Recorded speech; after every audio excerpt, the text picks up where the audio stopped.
right, we are live on YouTube. Let me do the end game. Actually, no, we talking with me directly right now. I hope I don't forget to change this. I gotta fix this. Okay, so first of all, I'm looking kind of muscular right now. I love it. Second of all, okay. So what are we doing today? Let me open my notes. All right, I'm trying something different. I'm trying to be a lot more professional streamer energy right now. So I've come super prepared for this stream, and going forward, you can expect this level of preparedness from all the streams. Okay, that's just what we offer now. I think I accidentally silenced the new follower alert box now. Where is it? No, it's still up there. I guess we just don't get followers. Can I test it? Emulate. There we go. Emulate a follower event. Oh no, that definitely works. I heard it and I see it on the screen right now. I don't see it on our screen though. I didn't see it on the stream screen. Yeah. That's not good. That means it probably is hidden. Like follow event. Oh wait, duh. I'm on the wrong one. You would have to be on this other one. So yeah, there you go. You can see it clearly. It'd be dope if we were getting followers that drastically. Okay, so let's go ahead and save this. And we should be good to go. I'm gonna refresh this guy.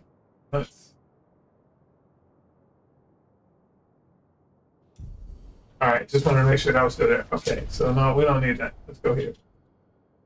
And let's go back to just talking with me directly, okay? Because I want to go over what we're gonna be doing on the stream today.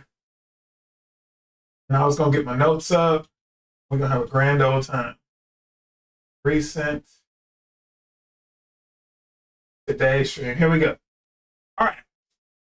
So, what are we doing? Well, I've been doing a lot of thinking. Oh, wait, shoot. Oh, shoot. I got a lot of stuff going on right now on my desk. I'm feeling I already took my vitamin today. Maybe not, actually. Who knows? I'm going to just take it.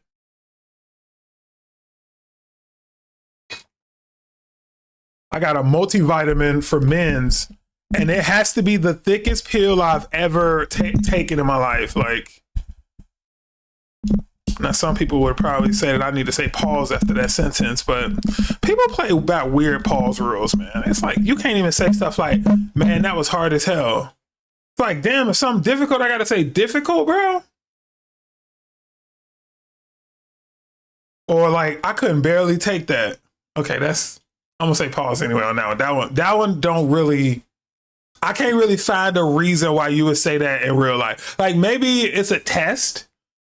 It's like an exam, and you like, man, I can't take all that. No, you wouldn't say that, though, for a test. I don't know. Yeah, I'm just going to throw pause on that one. That one is legitimately like, why are you saying that? But sometimes I'm saying stuff that's not pause. Okay, that's like just regular talking. Like, and I be people be pausing me. Like, come on, bro, y'all overusing pause now. Okay, anyway, so what are we doing today? All right, so I think it was last week. No, not last week. It was the week before last. We spent 2 streams in a row, so that's 6 hours. We went through a bunch of videos on YouTube, and our goal was, we was like, let's see if we can find a really dope build, right? Like, it could be a solo build with just one character doing some crazy stuff. It could be a build with 2 people where one person is like kind of your human shield and the other person is really the main focus. Or it could be a team of 3, right? We even had one build that we created this one ourselves, but it leveraged all 5 people, right? It assumed that 3 people were going to die, and it made sure that the 2 reserve people were able to complement the fact that the other folks had died, right? So that footage, you know, whenever I finish streaming, I record all these streams. Speaking of recording, I was not recording right now. All right, now we're recording. I ain't finna re-explain all that. That's kind of horrible. The TLDR is that people be abusing the pause game, okay? Making people say pause in times where it's not really a pause. And I'm going into what we're doing today, right? So the backstory was 2 weeks ago, we went through a lot of builds and we applied them. It took like 6 hours total of our time. We applied them and we tested them and we didn't really like it, right? So we ended up making our own build. And the fact that we kept like tweaking other builds to make ultimately we have the Stunlock build of our own now, it made me think like, if I actually organize this like a project, could I build the perfect build like over the course of a stream or two? So like give myself a 6 hour window. Can I build a build that is extremely powerful, super fun to play, can take down the strongest bosses, don't require you to learn all these different parry and timings and all of that, no block string memorization, all of that bullshit. Literally just you go in with your team, and if you don't wipe the enemy out entirely in the first turn, then you're able to disable them for a bunch of turns. Or you're able to go so fast, so many times in a row, that by the time it's their turn, they already dead. You know what I'm saying? So that's what I want this stream to be today. I want to actually take a step back from the game, and I want to set this up. I want to organize this like I would any large scale project. And I do a lot of large scale projects, right? Not just for my professional life, but also in my personal life. I build sites and I build tools and I create stream strategies and all that stuff. So I know I'm capable of turning a build into a project, right? It's just like somebody came to you and said, hey, I pay you $20,000 right now if you can build me what is called the perfect build in Clair Obscur, right? And that's a crazy name. That's a crazy name. So before we get into it, I think we owe it to ourselves to do two things, right? The first thing I think we owe it to ourselves to do is share this screen that I'm working on with the audience. So instead of y'all seeing the game, I want y'all to see my, there we go. Okay. I want y'all to see my page, actually. It's a new document. No, I'm not going to pin that. What I'll do is I'll pull this to here, let's say. I don't need this to be that big, actually. All right. So now let me just, I have a scene set up for y'all that'll allow y'all to kind of follow me along on this journey. And I got to remember to keep those two windows open in case I do randomly get a chatter up in here. Well, browser, web browser. No, that's not what we did. Well, window is what we did. Boom. And then now, there we go. Okay. Now you guys should be seeing the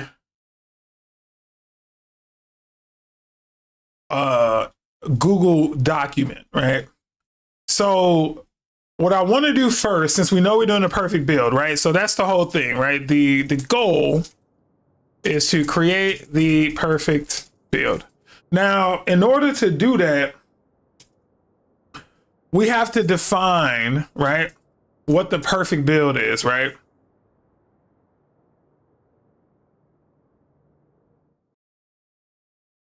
So what will we define as the perfect build? Well, what I'm gonna do before I can actually do this is I'm gonna put some time on the clock. I'm gonna give myself 15 minutes, right? And I'm just gonna start tossing words. Oh wait, every time I do that, it switches scenes. I forgot about that. I got all of these shortcuts in right now that I need to disable right now, but Anyway, I got myself a 15-minute timer, 20 seconds just got wasted, but I'm gonna use a word wall in order to define the perfect build. So instead of me having to come up with a definition first, I'm gonna just come up with a lot of the things that I deem necessary for a really strong build, right? So right off the bat, the first thing comes to my mind is gradient charges. Okay, I want my team to, they need to be able to do level 3 gradient. Hold on, y'all. I'm finna pause the timer. I gotta turn off these shortcuts for a second, because it's gonna really mess this up as I type. I use a lot of capital letters, so shifting a bunch of letters is gonna keep taking it off the stream window that I want. So I need to go to the hotkeys and just turn, I think I can just like disable them for now. So how do I do this? Damn, that's gonna be annoying. I gotta clear it. That's the only way to do it, is to clear it.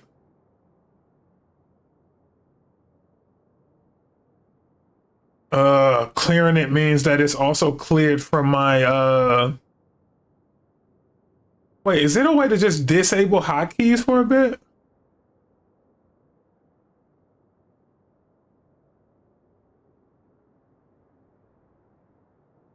Trying to see, is it a way to just say disable hotkeys?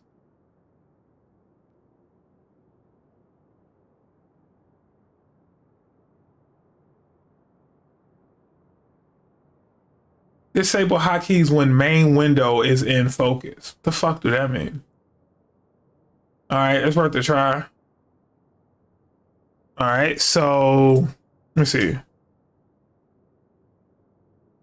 Oh, I think it worked. Yeah, it did work. All right, cool. We didn't want to do that.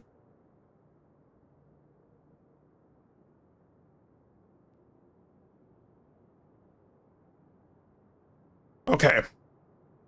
So now I think I can actually do this in peace. Let me go back to full window and then do like Shift G. Okay, yeah, we can do it in peace now. All right, cool. Ooh, that's an interesting little workaround. All right. And one more thing. Sorry, one more thing. Let me just make sure. I'm trying to be professional. Let me just make sure I do one more thing. Actually, I want to do 2 more things. Okay? I want to do 2 more things. The first thing I want to do is in the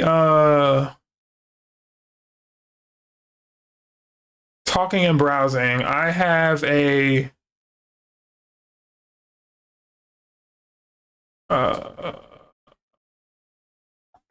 no, I won't use that. I won't use that. What I'm gonna do, I want to play some music while I do this though, so I'm actually just gonna YouTube it here. And I'm gonna put it on in the background. It's just gonna be playing nice and low. This was hilarious, by the way. This one right here. And then I'll also put my video for people watching Hell Divers right now. Okay, so we want music. And we should get some, yep, copyright free options.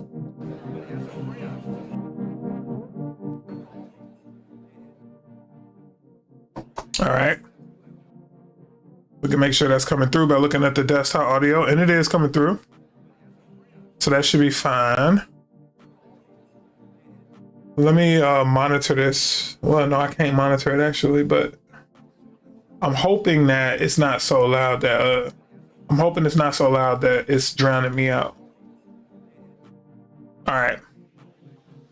That looked like it's at about 50% audio. I wish I had somebody on to tell me right now how that sound. And the next thing I want to do though, before I forget, is I want to put my face in here, right? So talking with me directly. Actually, I got a better idea. Let's go to full window and then let's add a scene. And the existing scene is going to be, I think I just called it camera. Yeah, there we go. Okay. And then I'll make this smaller, obviously. We'll just put me down here in the bottom right. And there we go. Now we all chilling and working together. Okay. And I'm actually going to turn this down a little more. All right. So we talking about what goes into the perfect build, right? Gradient charges, but I'm gonna do this a different way. Gradient charges definitely is on the list, but let's just think about this from the stance of like your turn. So you want to be able to go first. So play first. You want to play a lot, right? So speed, agility. Okay. You want a lot of damage. What else do you want? So the perfect build is a team that plays first, goes really fast, does a lot of damage, breaks easily, right? Breaks the enemy easily. I'm gonna put this in regular speak because when we're defining this, we're gonna have to put it in regular speak anyway. Breaks the enemy easily, gets charges gradient quickly.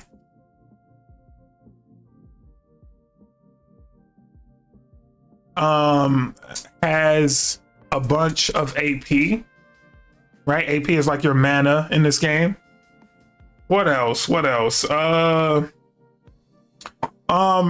Can control the fight, meaning that they can, give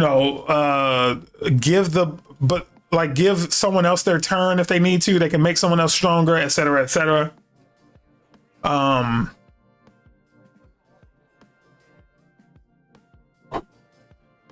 High survivability,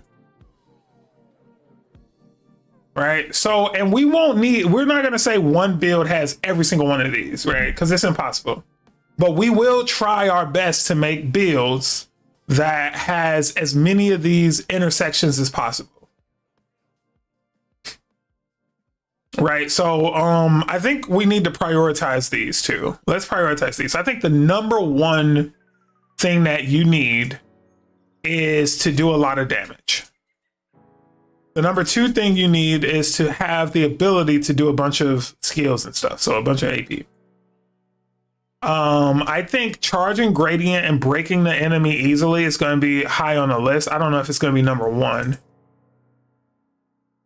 Play first is probably number one. I think play first is number one and going really fast is number two, right? Being able to stay at bat, right? Being able to stay in control, not controlling the fight, but being able to be like the player that's fighting. And then doing a lot of damage when it's your turn is important. Breaking the enemy, charging your gradient, and then these two are bottom two. I don't know if high survivability even matters, right? Because the idea is that our players aren't gonna attack. They're not really gonna have, they're not gonna get attacked. The goal is to make a build that you prevent your opponent from even touching the controller, right? So high survivability is good, but it assumes that we're gonna be getting hit. And that means that we may have done something wrong. So I'm actually gonna get rid of that. Okay. So now I'm gonna leave it here for now. We might come back to this as we think of stuff, but for now, this is what I define as the perfect build. It's a build where your team always plays first. They go really fast. So that means that in that left bar, when you see the opponents, the order of the battle, right? Hang on, actually, since I'm right here in the trials, I can show y'all. Let's go here, trial one. So when we start this fight, if you look in the far left of the screen, you'll see there's a player stack there, right? Where you see CL at the very top twice, then you see Minoko, then CL again, then you see the two enemies, then finally Mael gets to play, right? So she's way down the list. If this was our playing order, Mael would be slow, right? Because she doesn't get to play before they get to play. So technically we would need to do something at this point to fix that, right? We would need to figure out how to get Mael to go fast enough for her to go somewhere in there with CL and Minoko, because they go really fast. We'll just, since we're here, we'll just kill these people real quick. Quickest way to kill them is to flee. Oh, we can't flee, damn it. All right, I guess we'll just have to kill them then. Let's go ahead and get gradient level 3. Let's break this guy. Let's actually hit him for everything we have up to 5. Show me what you can do. And then we'll use Minoko to finish. Oh, there's only 2 people here. He'll finish this like this then. Yeah, that's easy. What I want to see real quick though is why is Mayel so far behind these 2? So if we look at Mayel, her speed right now is 4,200. So she's even faster than Minoko. So she's not faster than CL, which makes sense, right? But why does Mayel go? Oh, I think it's because he dies. And I think he has a thing that says if you get resurrected, you come right back. Let me see what the name of that move is real quick. Hang on, let's go to a window. Let's go see what the name of that is. Clair builds, whoops. Clair, damn it. Big dose. Revive.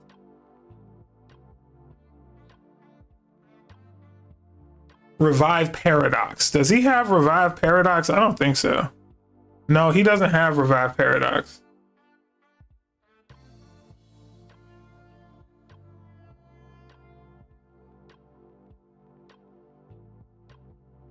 I don't know why he's going so fast. He goes before Mayel and she has more speed than him.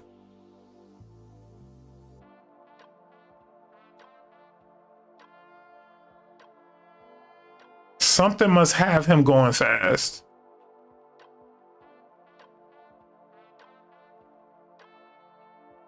Oh, maybe it's like the first strike thing. Maybe she doesn't have first strike.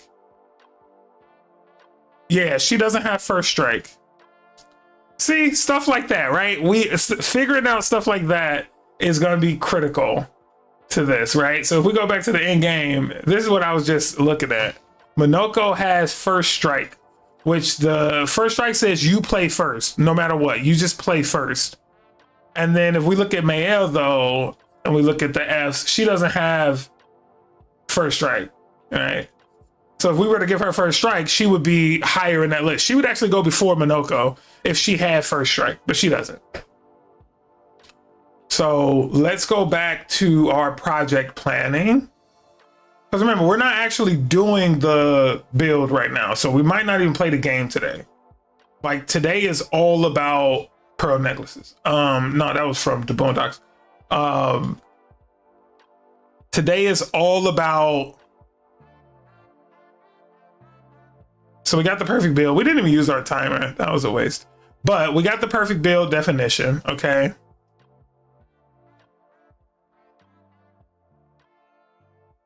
Okay, and then we got our goal, all right? All right, so now that we got that, we need to figure out how to break this down. So in order to guarantee these things, right, that you play first, that you go really fast, that you get a bunch of AP, et cetera, there are certain requirements, right?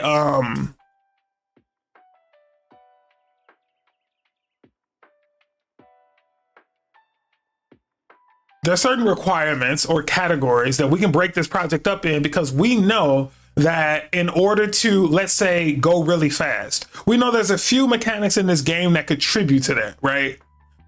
So let's start with play first. What contributes to being able to play first? Well, obviously, Pictos will allow you to play first. Your weapon might, I don't know. Your skills might. No, skills won't allow you to play first, right? It's just a weapon. And your attributes. Okay. And that's really it. Just those 3 things.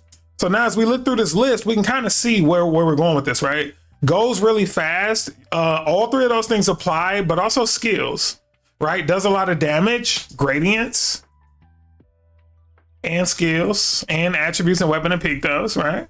Breaks the enemy easily, all of these things. Charge graded by all of these things. Okay, so now we have our requirements, right? If we want to build this perfect build, we have to look at all of these things. So now we need to prioritize these things because there's going to be synergies among these, right? So there needs to be something that's like the foundation of this perfect build? Is it the Pictos or the foundation and then we build around the Pictos? Is it the weapon, right? Maybe the weapon's the foundation and then you build something crazy around the weapon. So what I want to do for a minute is I want to brainstorm real quick. Like, as I looked at the definition of a perfect build and look at all of those different things, right? Playing first, going really fast, et cetera, et cetera. What one requirement category? Oh, shoot. That was an accident. Wait, could you guys see that? Yeah. Okay, but you still only see the screen.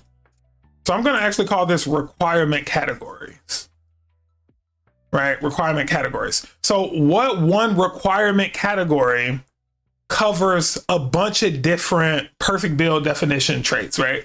So I think Pictos is going to be the winner here, honestly. Pictos will allow us to play first. Pictos will maybe allow us to go really fast. I'm not sure on that one. Pictos can increase damage. Pictos can increase the AP that we have. Pictos can help us with the break bar and the gradient bar. Maybe not so much control the fight. Pictos can't really do that, but it covers almost everything else, right? Weapons, they cover that a little bit, but yeah, the foundation is obviously going to be the Pictos that we have. So we would pick a weapon that can complement the Pictos, and opposed from us choosing the weapon with its level 3, it's 3 different abilities. We would want to figure out the Pictos first. Like, what is our build type going to be, right? And then from the Pictos that we'll be using, try and find a weapon that complements that type of build. Okay, so that's interesting. That's interesting. There's one more requirement category that is actually above all of these, and that's going to be the characters. Or if you're going solo, just a single character, right?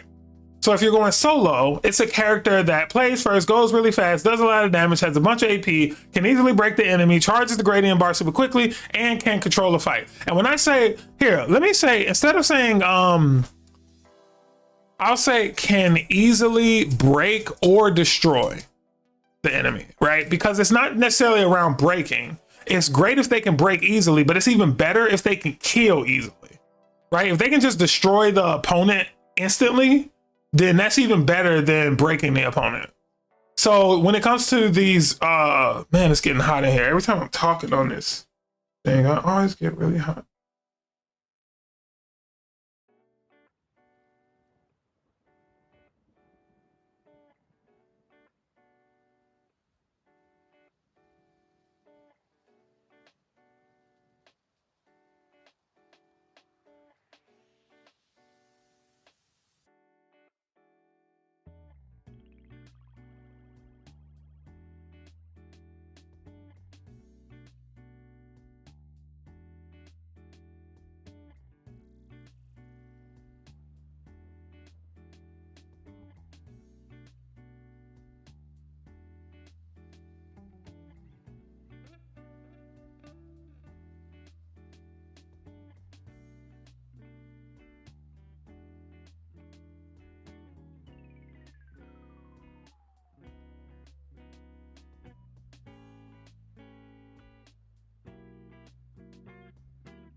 All right, so that's really the foundation is really, it starts with the characters, right? Well, no, I think even still it starts with the Pictos. I think still you figure out the type of build that you're gonna do. Nah, it's the characters. It's definitely characters. Hold on, let me make it a little cooler in here. You want to hear something crazy? I go for my phone to do something real specific. Like in this case, I was gonna turn down the AC so that it was cooler in the streaming room. And I pick up my phone, and instead of going to the app for my AC, I see that I got a notification on some other app. So I check the notification because I'm like, all right, let me just do this real quick. And then as I'm doing that, I go to a different thing and I do it. And now I done forgot why I picked up my phone in the first place. So I just sit it down. Like, okay, I'm done checking social media. Here go my phone. Let me just sit my phone down. I don't know why I do that. It's crazy. All right, let's get back to it. So how do we want to do this? How do we want to do this? Do we want to start looking through Pictos? Do we want to start thinking about the type of build that we want for? I think that's what we should do. I think that's what we should do. We should just think through like what do we want the gameplay to be like? And I'm pretty much a Clair Obscur veteran at this point. Okay, I beat the game a bunch of times on a bunch of different difficulties. New game pluses, all of that good stuff. I've beaten literally every single thing. I got in a platinum trophy, beat every boss in the game. And that means that I've had a lot of fights. I've had a lot of battles. And there's two flavors of battling in Clair Obscur. There's offensive battling and defensive battling. Offensive battling is when your team just does holy shit damage. They lock up the opponent in such a way where the opponent can't really attack you back. And that's really how the fight goes, right? It plays out like that for the majority of the fight. You might get hit a couple of times, but you come right back to life and it's usually no problem. And then there's the defensive approach at battling in Clair Obscur. The defensive approach is you learn the patterns, the block strings. You can parry and counterattack for some big damage. You might get slapped up a couple of times, but for the most part, you blocking and dodging enough so that the opponent can't really get a lot of damage on you, right? They at least can't wipe you off the canvas. And I think to myself, which one of these flavors of playing style do I like the best? Like, where did I find myself falling more in love with? And it gotta be, without a doubt, the first one, right? The former, which is the offensive approach. I like to decimate my opponent, but not in one hit though. I love strategizing in such a way where like I cripple my opponent, meaning he's still on the canvas, he or she is still on the canvas, but they can't really do anything. They getting burned all the time. Maybe that burn is so stacked so high that it kills them. They getting stunned all the time to the point where even when it's their turn, they can't really do nothing because all they doing is waking up. And then by the time they wake up, we get stunned again. You know what I'm saying? So it got to be stuff like that in this game that we can do to, set up a build that is centered around us staying on offense as frequently as possible and as long as possible. So I think that's what we're going to go for. Now, if I had to think about the characters that I would prefer to play with, right off the bat, one of them would be, and let's just start doing this now, right? So we are still on the Word doc. Right off the bat, one of them would be Verso. As a matter of fact, he is by far my favorite player to play in this game. And I know that's crazy, but using him solo or with a party, solo, not so much. With a party, not so much. Solo, he's got but with a party, he don't dish out enough damage to be more than a supporting role, right? So he's a great support, but he's also a lot of fun mechanically. Like he has light physical moves, he has light moves, he has free aim shots galore. He can do a lot of fire, like burn damage. I call him Fire Guy Verso. So he's a lot of fun. The second character I've had the most fun playing with is Mayo. Right? Mayo does a shit ton of damage. Her virtual stance requires you to do some strategy, and then obviously using Gomage to finish the fight is godlike. Minoko would be a close second with Mayo. I'm actually going to put him at the same tier as Mayo because he has the breakpoint move. So he comes in clutch when his job is literally just to stun the opponent, right? He's not there to get big damage, but he can get some good damage. I'm talking millions of damage by himself. He don't need CL for that. He can get an Almighty Mask and do breakpoint, and he can dish out some chunky. Well, I don't know if Almighty Mask would make a difference in that scenario, but he can dish out some good damage. CL makes his damage, skyrocket, but he can dish out some good damage. So yeah, I would say I have the most fun. No, we talking fun right now. We're not talking damage. I'm gonna put Minoko as number 3. And I just recently started having a lot of fun with CL. Now, what I will say though is I am gonna tie Minoko with Lune, because I have a lot of fun with Lune. The only problem with Lune is her big damage attacks is either her gradient, which takes a level 3 gradient, or it's her move that takes 2 turns to do, right? Elemental Genesis or Hail.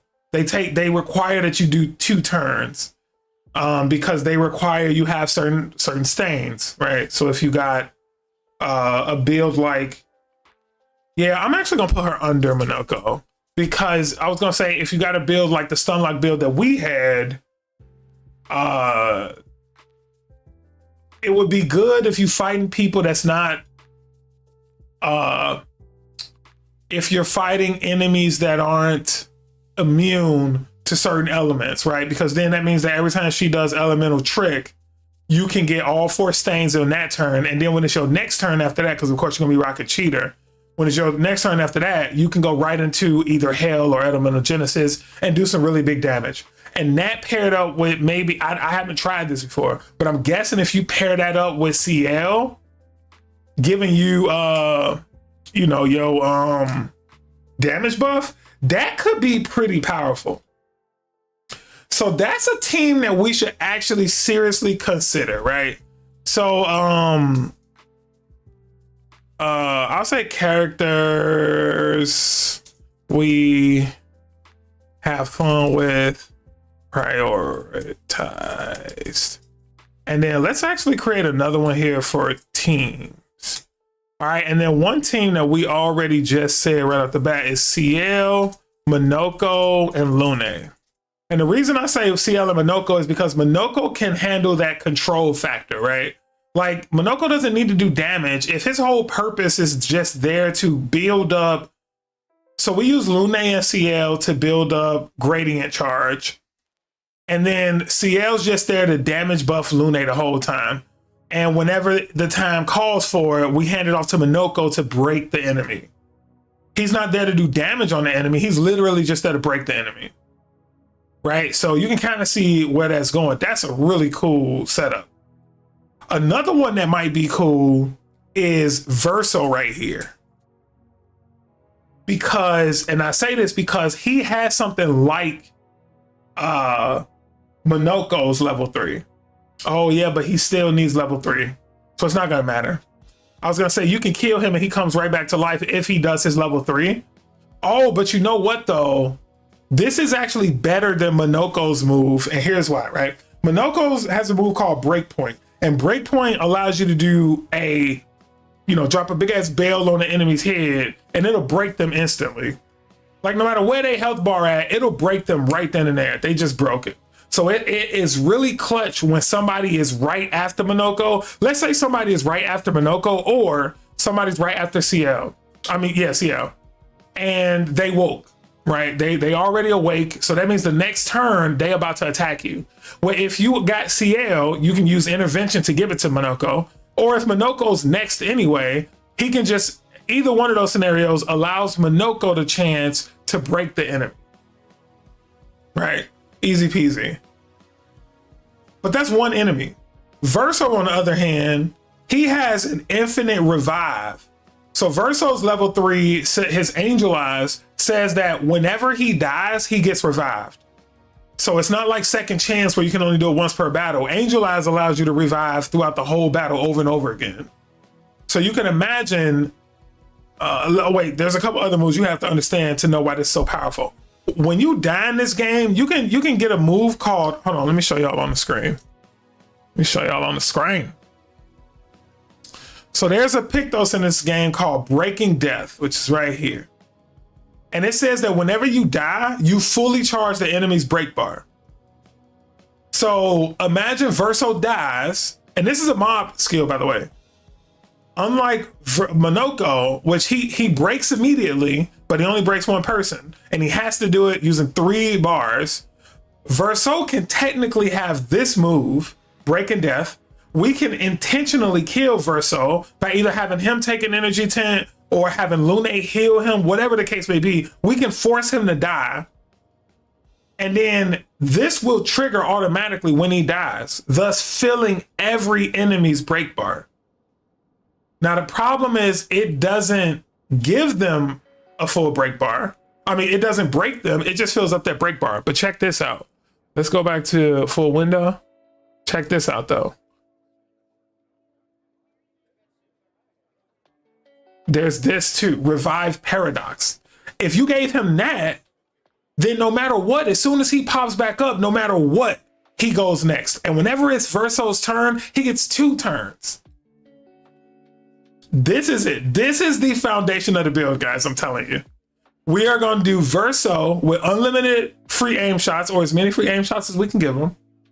And the ability to build up the gradient bar quick as fuck.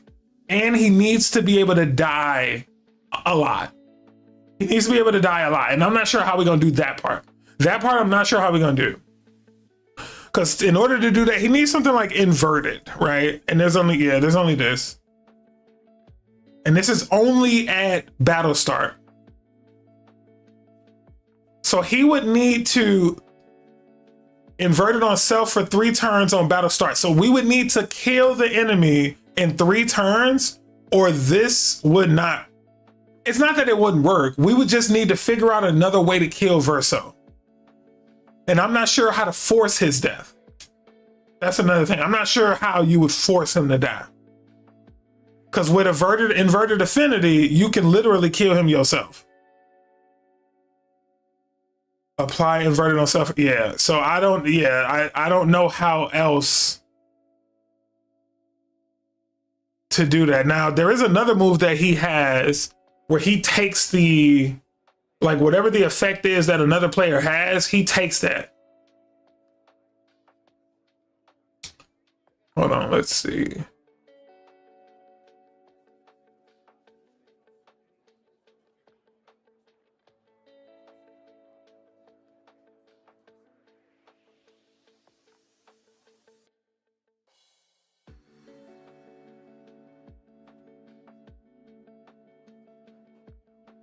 Here it is, this. Removes all status effects from all allies and applies them to Verso. I don't know how this works though. Like, because what I'm thinking is, if he starts with 3 inverted turns, and then on his 3rd turn he uses this, because let's say another character also starts with inverted affinity. So will he get just 1 extra from them, or like would it even matter because both of them are at the last inverted affinity anyway?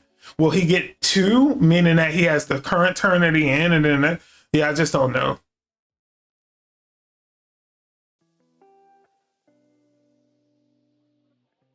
Yeah, I don't think there's a way to kill yourself on this game.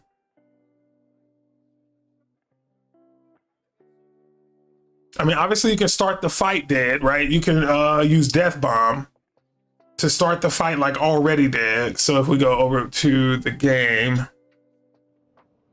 where's Death Bomb? No, Minoko got it. Where's this? No, not Death Bomb. It's going to be Auto Death.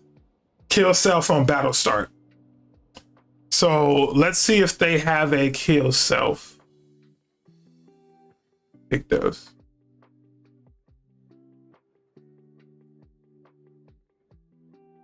No. Not a lot of self stuff in general. This is good. Tainted is good. When healing an ally, also heal self for 50% of that value. Yeah, see, and that's the thing though. If we do rely on Verso to fill up the break bars, it's not going to be enough, right? Because we can only guarantee that. The only good thing about it is it could be anybody's turn and they could do it. So as long as Verso don't go more than,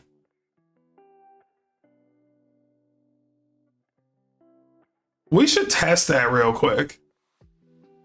Like, okay, so Verso goes twice in a row no matter what. That's just one of his perks, right? Are those 2 averted infinity rounds? Like, are those counted as turns? Meaning that he gets to go and then he go again. And then I mean, when it comes back around to him, only half of his turn will be inverted affinity.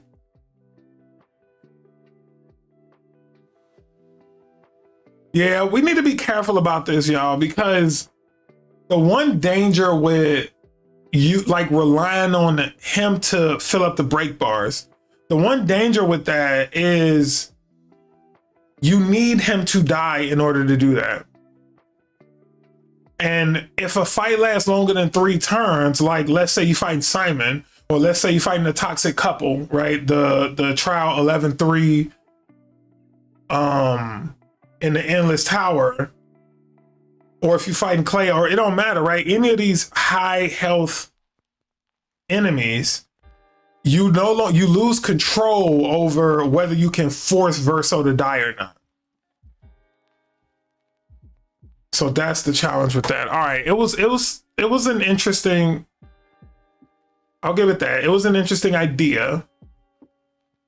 So far we got CL, Verso, and Lune. And this one has to be low because there's no like break control here. This is all about killing them quickly is what this one's about. And then I'm gonna also do a CL, Minoko, Lune, because what you can kind of see here with the opportunity for this is CL can just be on support, tasked with support for Lune and gradient building, and then Lune can also be a gradient builder and responsible for big damage, while Minoko don't even got to worry about damage, right? Minoko is just there to break enemies. Now, can he break 3 enemies after the first initial breaking?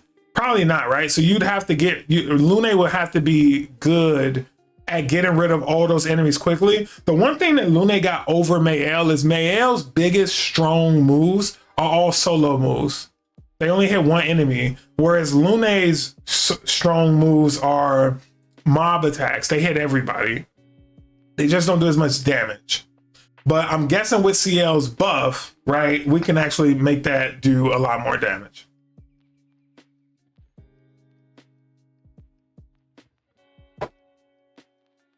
So let's think out the box a little bit.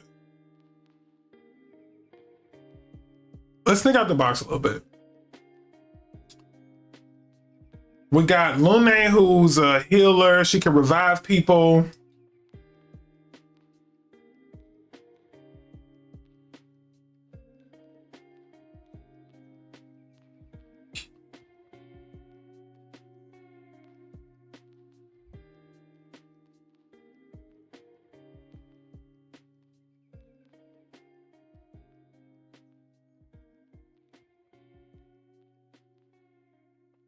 I'm thinking about a build right now where we just make sure that Verso always does his level 3.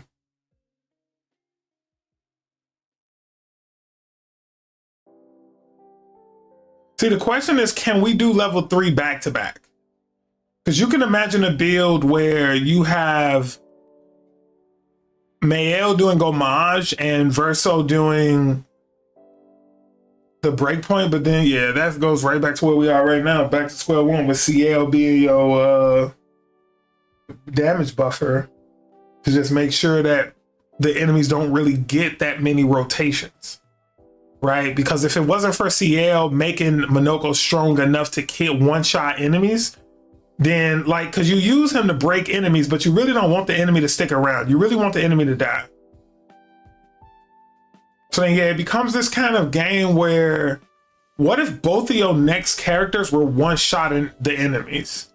Like, what if CL's job was just support to build damage buffs and build gradient? And what if there wasn't a break thing? What if it was more about just destroying the enemy? So you can imagine a build where it's like CL, let me make sure I'm on the right screen. Yes, you can imagine a build where it's like CL, Lune, and Mael, right? And the whole thing would be centered around them all being able to quickly generate level 3 gradient. Like, no matter what, anybody at any turn should be able to regenerate level 3 gradient through free aim shots and, you know, break damage and stuff like that. Because if you start the fight with every enemy broken, yeah, but then eventually all the enemies gonna wake up, right? So we would also need a way to fill the break bar really quickly. I don't think we've done it yet. All right. Okay. All right. So we've talked about, okay, this is what I want to try. This is what I want to try for the first build. I want to create a break bar build. I want to create a stun lock build basically without Minoko. And I want this build to be centered around the idea that the people on this team can build the break bar really fast. So here's what I'm thinking. It ain't gonna be about damage buffs through CL. It's gonna be more about damage buffs through Pictos and through like weapons, right? Pictos and weapons. So I'm gonna say Verso, Mael, and Lune. That's what I'm gonna try. I'm gonna try a build with Verso, Mael, and Lune, where the idea is that all of them within a first turn can completely build a level 3 gradient and then use their level 3 in their next turn. Right? So you may see somebody use all of their free aim shots in turn 1 and then do their basic attacks, and then in some of their turn 2 free aim shots, they finally get level 3. And then they do their level 3. Right? And the same thing happens for the next character, So we would need, so how would we do? So wait, let's talk about that. Okay. So let's make a new section called potential builds, right? So characters, so let's call it the team. It's going to be Verso, Mael, Lune. And then the idea is each character, let's actually theorize this in bullets. So we'll say each character has plenty free aim shots. Free aim shots build a lot of break and gradient. Each character does a lot of damage, right? So that I think that's the idea. Each character does a shitload of damage. We don't even need that, right? That's not part of the strategy. The strategy is just this.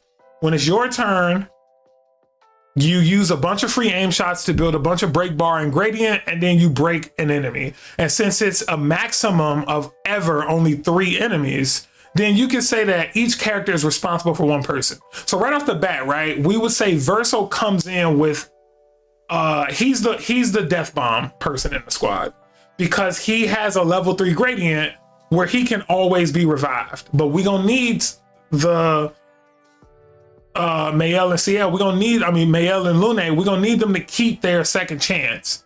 So they can't just die forever, right? They can die forever. So we don't want them to waste one of their revivals on Death Bomb. We'll let Verso do that since he comes back infinitely. Okay, I like this idea. Now there's a couple easy things to do that I'm gonna save for the end. One of them is make it so that you get a lot of free aim shots. There's a bunch of combos that I put in my AP video. Y'all can check that out on YouTube. I'm not worried about that. I think we're gonna be fine there, right? The one thing that I don't know yet is how do you quickly build your break bar? I already know how to do the gradient building as well. So we need to figure out how to get more break bar quickly. And in order to do that, I'm gonna use a test account. And when I say a test account, I'm gonna actually make my main account here that y'all see on the screen. This account here, this is my main account. But this game lets you load previous saves. And this looks like quite a bit, right? It goes all the way down to the 16th. That's a lot of saves. And the 16th is a long time ago. 1, 2, 3, 4.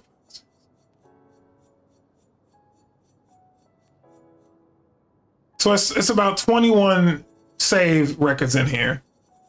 And what I'm thinking is if I simply create a new save right now where I would go in, I would go hit the flag, I would rest up, and then I would come here and delete all of my character's attributes, right? So I would come here, I would say, who are the people that we said was gonna play with? We said CL.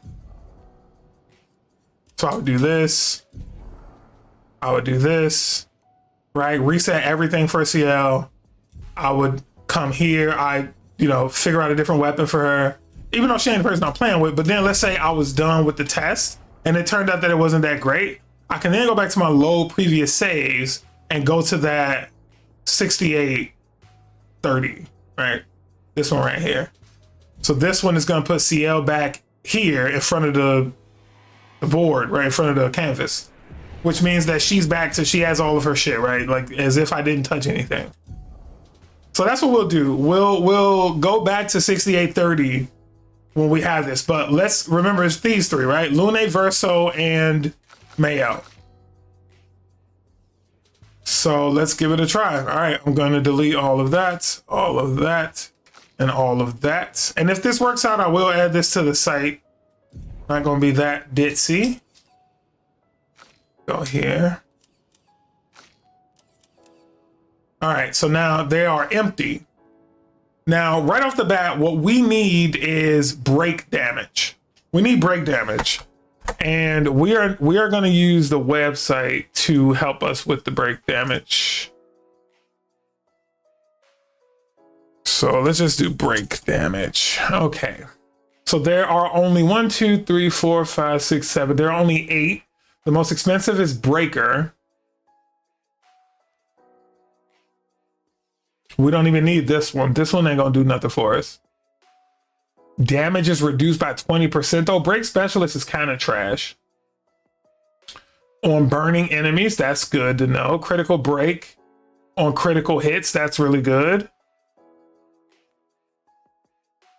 Increased base damage on base attack, that's also really good, right? So these are all things that contribute to us, like filling up a enemy's break bar is really what this boils down to. So before I do that though, let's see if there are any weapons in our arsenal that caters to this type of build that we're going for. All right, so we're looking for something that has to do with burn, free aim shots, slowed. Burn, free aim shots, slow is another one. And I'm just looking at what these pictos do, right? So you have the breaker is a given. Breaker just says, hey, we'll let you do more break damage. Breaking burn says if your enemy's burning, you do more damage. Breaking slow, right underneath it, is the same thing, but instead of burn, it's slow. Breaking shots, we won't be doing any counterattacking, right? That's the goal, not to even, the enemy shouldn't get a chance to play. Breaking shots says 50% increased break damage, which are free aim shots, which is fantastic. More if you get critical hits, right? More if you do basic attacks. So if we see anything that has to do with slow, free aim shots, you know, anything that can complement these things, right? So let's see here. 2 burn per fire stain. Generate a fire stain at the beginning of each turn. 30% burn damage. Nope. Stand. Not really. Hold on. Let me show y'all what I'm looking at. Going through Lune's weapon options to see if any of these complement the type of build we're looking for. 100% crit. We won't worry about that. We're gonna make sure we have crit. 20% increased damage for each consecutive turn without taking damage. That's not bad. That 20% damage increase just for not getting hit. Critical hits apply burn. Ooh, that's really good. Critical hits apply burn. All right, we gotta take. I'm gonna take note of these in our document because this is a really good one to keep in our minds. The fact that what makes this one so good is the fact that we're gonna be doing all critical hits, and she does some of the most hits. She's gonna do a shitload of free aim damage, a shitload of basic attacks, and she's gonna be doing like her skill moves. They take up a lot of hits. Like her best one, Elemental Genesis, I think it's 8. Yeah, 8 hits for that. So yeah, that's not bad. We definitely gonna use. We might use that. So let's just take note of that weapon. Damn it. The Coralim.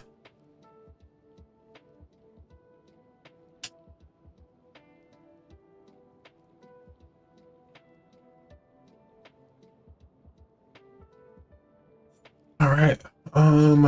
You know what I'll do? All right, Coralum, let's see. Light Stain, AP. Nope. Ice Skill, start battle with one Earth Stain. Nope. Nope. Nope.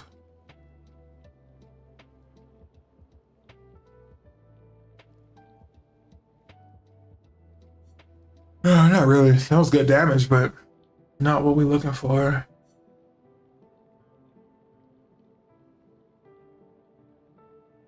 Base attack can consume one dark stain to deal 200% more damage. So if you got all dark stains,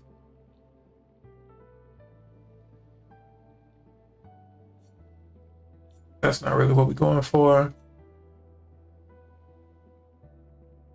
Base attack generates a light stain. So some of these ones that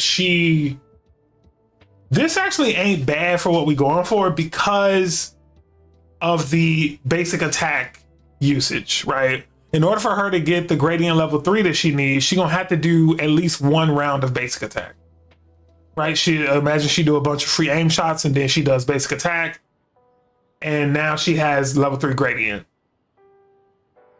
But that basic attack she just did deals 200% damage.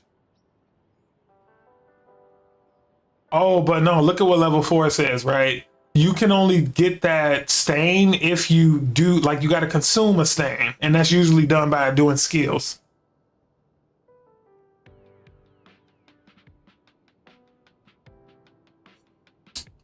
Yeah, so not great for what we want to do. Consuming a light stain applies slow to a random enemy. That's not bad, right? Slow is going to help us increase the break bar. Healing skills generate one additional light stain. Base attack generates a light stain. So we're generating a shitload of light stains here, but we got to use skill still, right? So it's not horrible. We'll basically always be...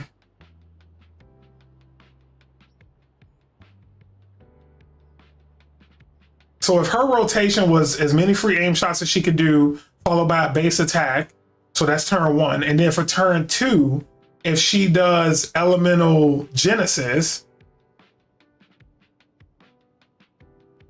because remember, her base attack, she get 4 attacks in her 1 base attack. So that's 4 light stains. So then if I do elemental genesis, I'm consuming 4 life stains. So I can apply slow to 4 people. Well, all 3 people would be slowed by that point, I think. Podium is really worth trying, right? Let's actually take note of what we just said, though. CL does 4 hit base attack, gets her 4 light stains, then does elemental genesis to consume all stains and apply slow. Then everyone else can target low enemies to get break buff. Yep. So that's not horrible, right? Let me go back to the Clair builds page. I just want to make sure. Yeah, she get the 50% increased break damage on base attack. She got the 25% for crit, 25% increase for break damage, 50% increase for the shots.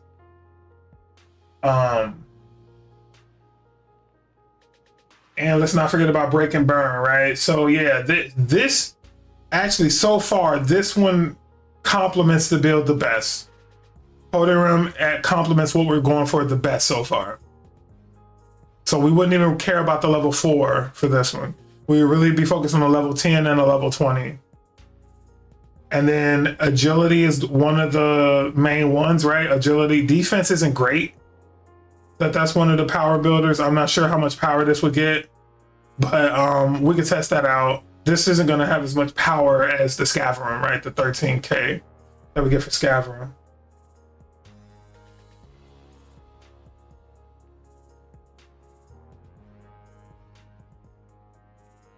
Oh shit, I didn't even check out the Scaverum. Jesus Christ.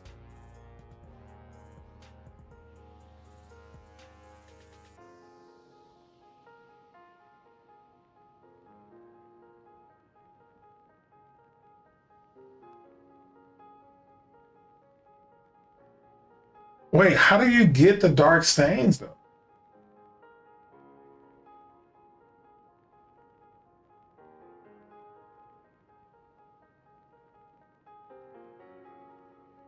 Because that 300% more damage buff is crazy. Plus, she'll be doing base attacks, but so far still, I think Podium is better. Holy shit, that's low. 3,300? That's where it is right now, level 30? Oh, it's only level 30 though. Generate one ice stain beginning of each turn. Replay infinite consumer stains with the healing skill. Gradient attack generates one light stain. When a fire stain is generated, a lightning stain is also generated. Gradient, nah, that's kind of trash too. Scaverum is really good though, guys. Base attacks can consume one dark stain to deal 200% more damage. I had no idea about that. How do you get 4 active? I don't understand that though. How would you possibly ever get? So you generate the dark stain when you consume stain. So you would have to use a move. 50% more damage skills per active dark. So yeah, you would have to use something like no, but it's only when you're consuming stains that you have the 50% chance to get a dark stain. So you would have to use moves. Yeah, it's gonna be so hard to get level 20.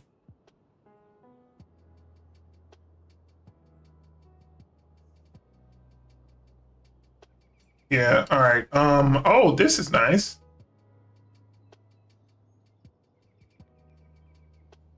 Freeze self when falling below 30% health. Prevent the next instance of damage while frozen.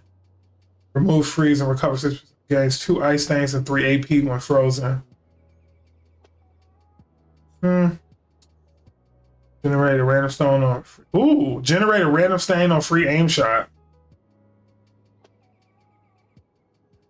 2 random stains. I mean, that's not really doing nothing for us though. Like, thanks for the stains, but that's not really helping us right now.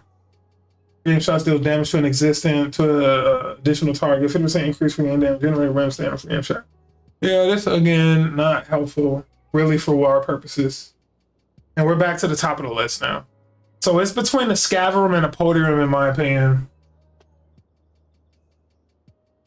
I'm gonna say for this build that we trying to think up, I'm gonna say let's go with the Podium.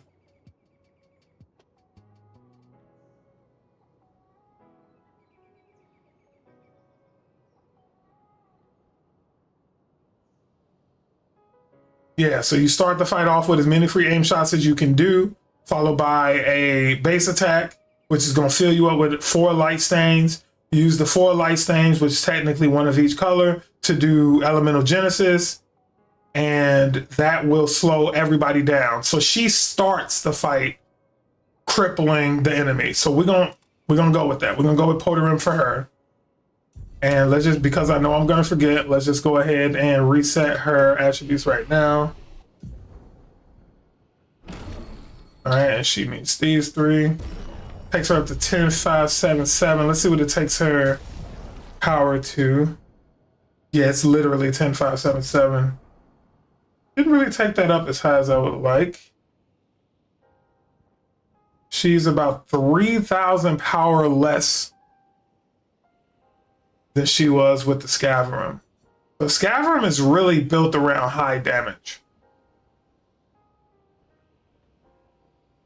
It's the level 20 that I can't wrap my head around now. Level 4 says that if I do moves, like let's say I do Elemental Genesis twice. That's my first turn over with, by the way. If I do Elemental Genesis twice, first turn's over with. So after that 2 turns, I could probably have 2 dark, I might have 2 dark stains. Maybe I'll have 3 after that. So all that says though is that I still need to wait. I still need to wait until I have 4. But once I finally do get 4, then I can probably do Elemental Genesis. Let me see if you can use dark stains the same way as light stains.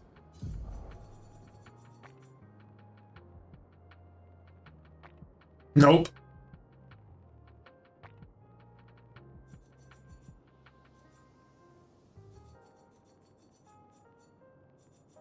It don't even say what she could do with dark stains. I think dark is just another. I don't think you can use dark the same way you can use light. Oh, I know that for a fact because I remember I couldn't use Elemental Genesis when I had those dark stains. I was like stuck.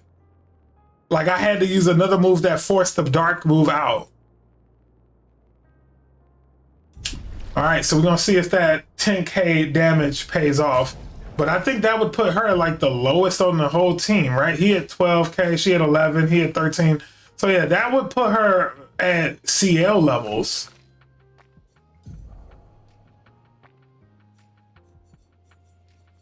Let's see if there's anything else that's pretty high. So this is pretty good.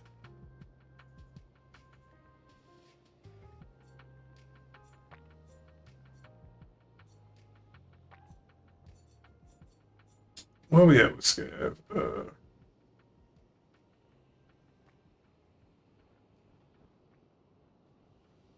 I am truly shocked by how low this is, if I'm being honest.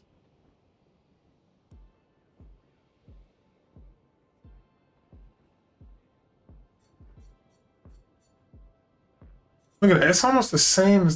Yeah, so anything that's in the... Oh, wow. This is a lot.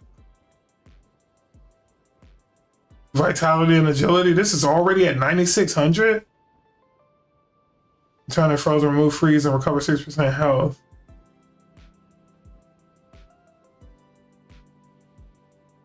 Gain 2 ice stains and 3 AP when frozen. This don't do nothing for you though.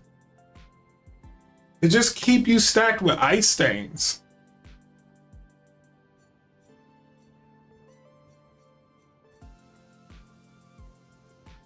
Defense and agility, that's why.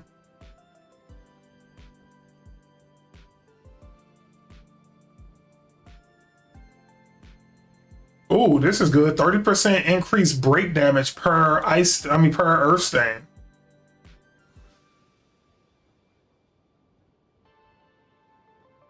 She get full AP when she break a enemy. That's not bad. And this will take her to 11k.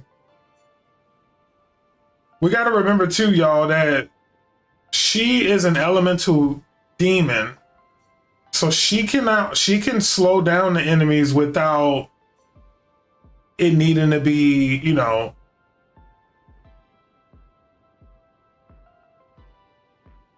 All right, so we got some possibles with her. I don't know why I just swapped out her weapon already, because I don't know if I'm gonna actually do that. I should have probably waited a little while.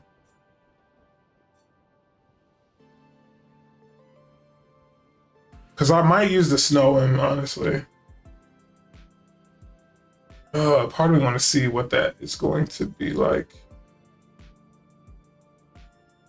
This ain't bad either, the Chaplain. I'm finna put that on the list.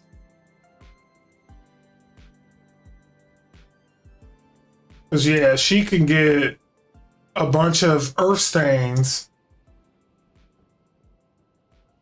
Generate an earth stain at the beginning of each turn. So she got a move of some sort that gives her earth stains. So let's see, does she got any moves that give her all earth? Crustal Crush is almost all earth. She'll get the 1 at the beginning of her turn. She'll get 2 by the end of her turn. And if she do Crustal Crush, she'll have 4.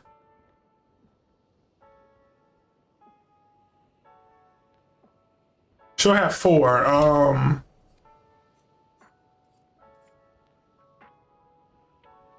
She'll get 2 earth, and then yeah, if she used that move 1 time during her turn. Yeah, she would start the fight with 1 earth stain. She'll do Crustal Crush to get the green and a white, and then when she starts her second turn, she'll get the 4th earth stain. So she'll have 4 earth stains. So then you can imagine after that, she just do a bunch of free aim shots and basic attacks to break the enemy and build up gradient. And that could be enough for her turn. All right, I like the Chapelium. Let me write that down. At the end of her first turn, she could have 4 earth things, technically. 2 lights, 2 earth. So it might not work the way I'm thinking, but what else gives green? I only gave 1.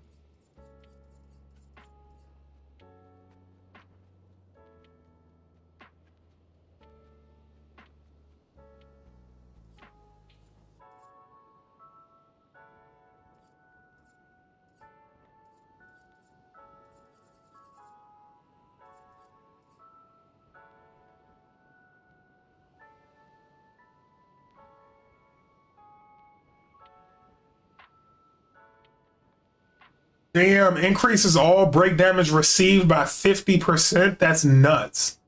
And it's Earth. Terraquake would do the job, dude. Like, yo, start with Terraquake, end with Crustal Crush.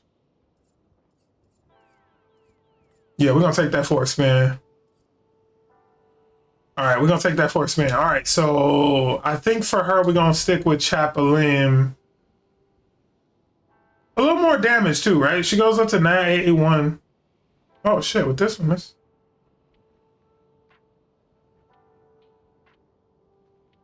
it's just a big damage buff. Plus, this is like a fire god one right here.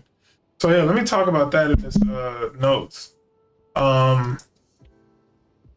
If looking for burn build, this weapon applies burn for every crit, which is 100% basically.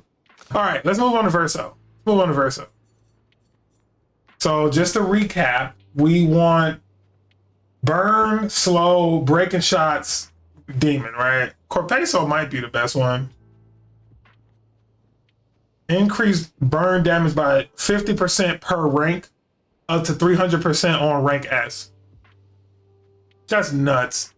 Base attack applies 2 burn stack per rank. And then you get an AP on rank up. This is such a complementary one to the other one. And the power's not bad either. I honestly think he don't need to change, but let's just be diligent and look through these. So now I'm not feeling that. Perfection is now based on current health. Nope. Start battle at rank X, but can't be healed or get shields. 20% for it. Nope. Switch to rank S. On break. Base attack can break. So this move ain't, I mean, this weapon ain't bad. It's like double attacks.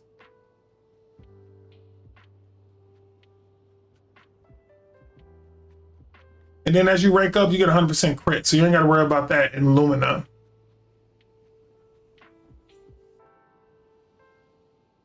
So what we're saying here is we need a heavy fire-based build because 300% burn damage.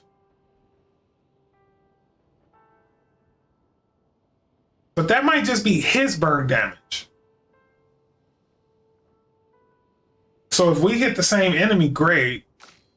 So if you think about Lune, what is she up to? She is basically focused on increasing her own break damage, which don't complement his fire build. This one does, though. Yeah, so we could switch gears and try and build a holy shit fire build. We would just need Mayel to do something along the same lines.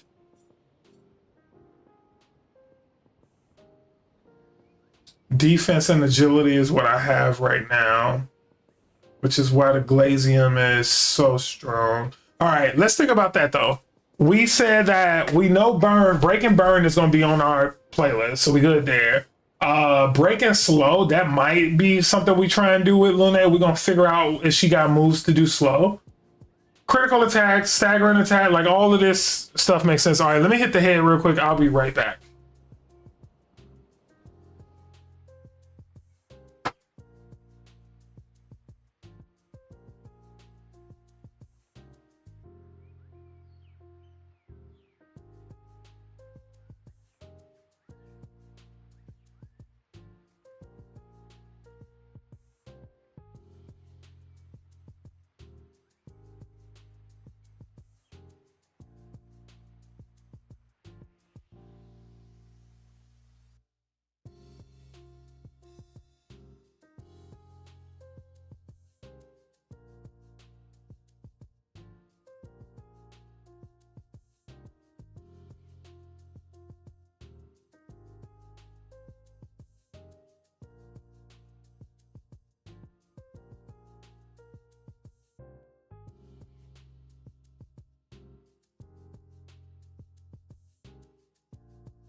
All right, so we're looking for a.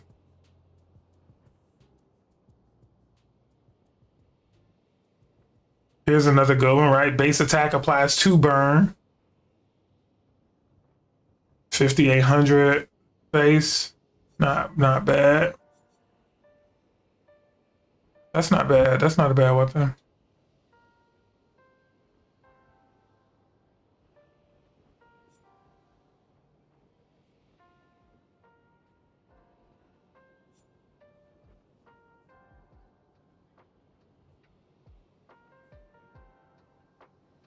Critical hits with skills. Oh, only with skills though.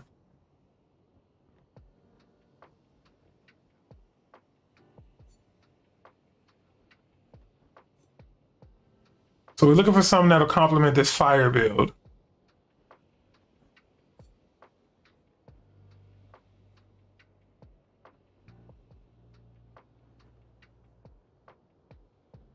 Damn, on virtual stance, hitting a marked enemy doesn't remove mark? What? Imagine that with free aim shots.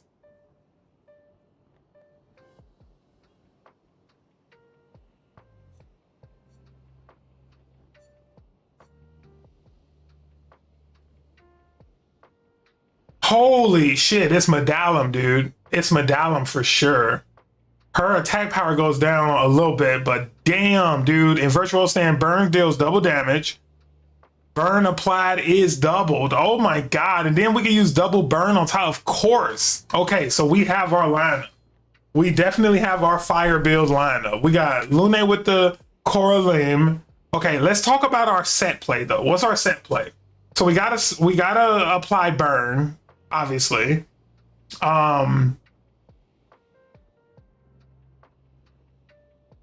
And Lune is just gonna be using hail a lot.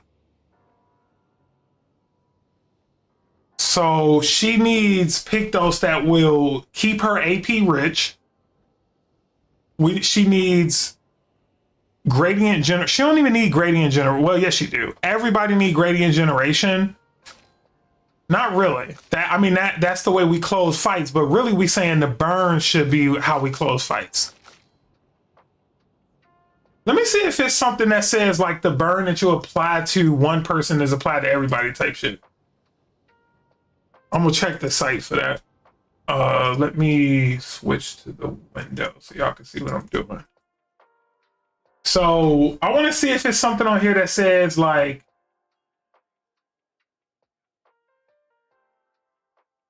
yeah, so we want burn affinity. We'll do burn and break.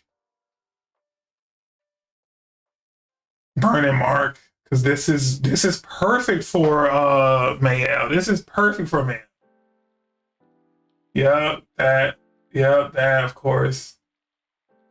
We don't need critical burn because we already gonna have the other one. Double burn, definitely. Get that for everybody. Damn, you only get that once. Damn, fuel and break. Breaking a target doubles its burn amount? What?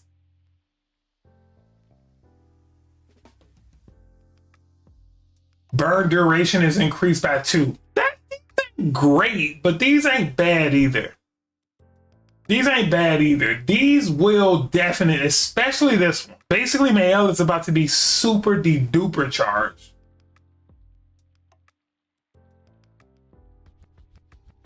And the question really is, though, can we get our break bar?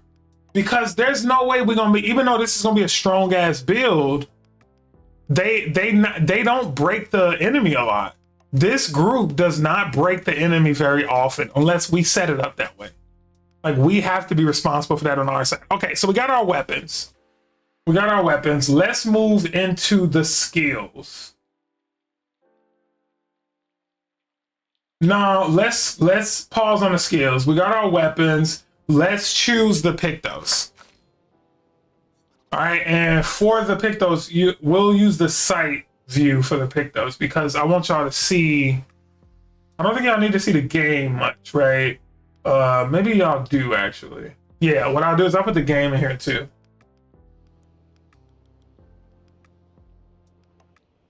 Copy. And then for a window, I'll paste the game in here as a reference, and then I'll just make it super small like I did my video over here.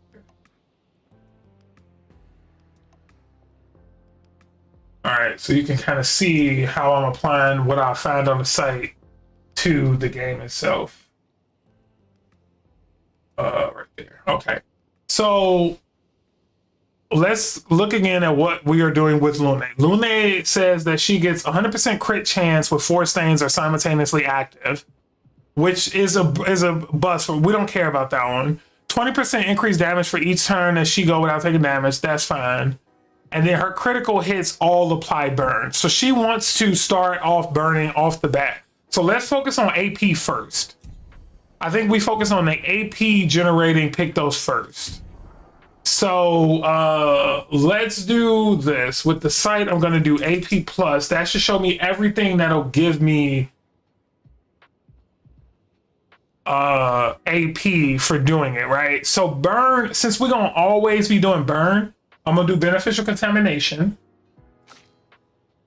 We're gonna give that to everybody because that's gonna be like, this is the base that everybody get, right? Everybody get that. If you kill an enemy, you get 3 AP. We're gonna hold off on that one. I don't think we're gonna need it because I think we're gonna be regenerating AP as we shoot. So by the time it's our turn again, I think we're just gonna do free aim shots and get all of our AP back. So I don't think we ever gonna need to rely on killing the enemy to get AP. So let's keep going.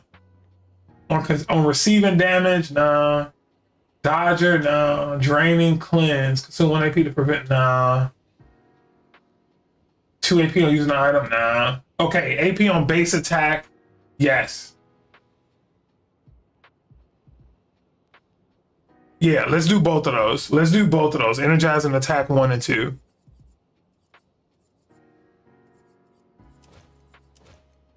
And let me go back to their weapons to see if anybody gets AP for anything. Okay, so he's already getting a lot of AP. Oh, but the one for base attack don't count, right? I think everybody need that one. Everybody need the one for base attack.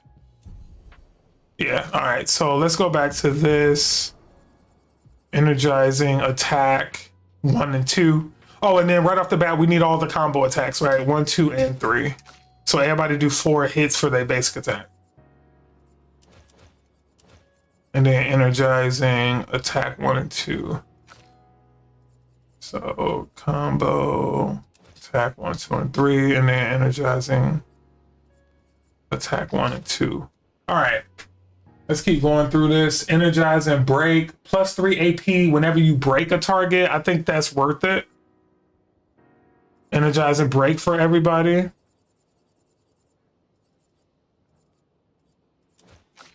It's cheap too. It's only $3. All right. And then energize and burn for sure. Plus 1 AP whenever you apply burn. So everybody need that.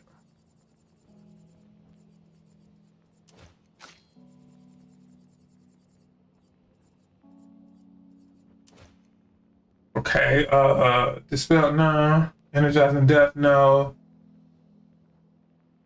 Plus 1 AP per gradient charge consumed. So that means if you use like a level 3 gradient, on your next turn, you'll get back 3 AP plus 1 is 4. I'm gonna hold off on that one. I don't know if we need that one. On healing and out, no. Energizing pain, no. Parry, no. Powerful. Yes, plus 2 AP on gaining powerful. So this is going to be important, right? And we're going to do this with everybody, these combinations. So energizing, powerful. Where is it? Here it is. Okay. So energizing, powerful.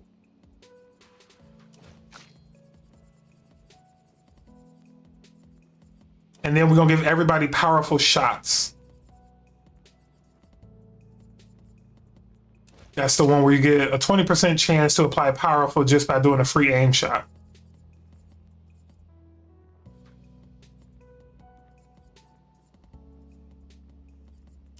Yeah, I was gonna say, where is it?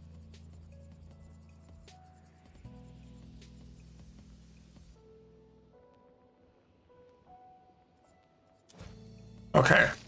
And then I want to see one thing before we keep going down this list. So we were on energizing powerful. So I just want to type in powerful to see what my powerful options are here. No, because we got energizing powerful, right? That means whenever we get powerful, we get some AP. So here's another one, right? Empowering break. So you just gain powerful when you break a target. So we definitely want that. It's only $3 too.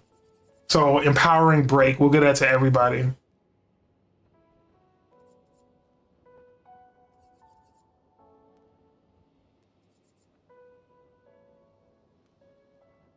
Oh shit, I actually don't have it. All right, let's look at some of these other ones. Nope.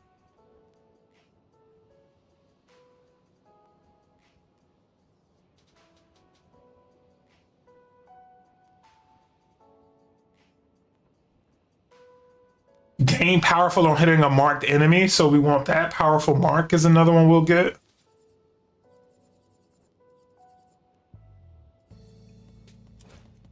Powerful mark.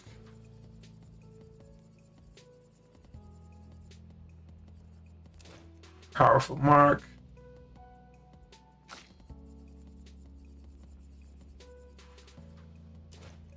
Okay, and then what else?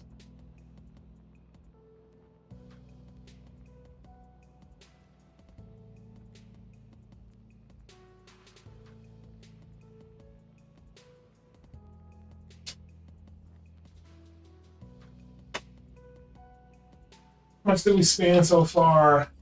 These are some of my richest people too. She down to 369. He 404 for the. Yeah, these are some of my AP richest people. They have the most AP in the of the team. So we gotta worry about our mark stuff now. So let's actually. So we got our powerful stuff. I think we're gonna do rush on powerful too.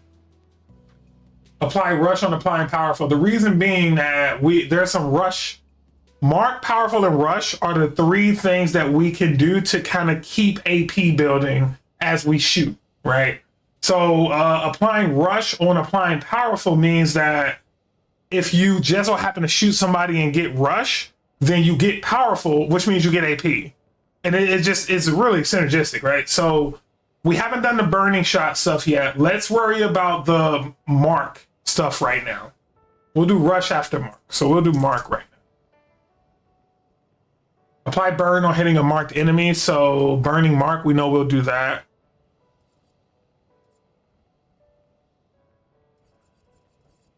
Hey. Oh, I'm in the wrong one. Yeah, no. Burning mark. Wait, now that I know I was in the wrong one, let me see if I did have that. What was the other one we were looking for? Powerful. Empowering break. Do I really not have it? Yeah, I really don't have that one. Okay. So then mark where we were, and we were gonna do burning mark on everybody.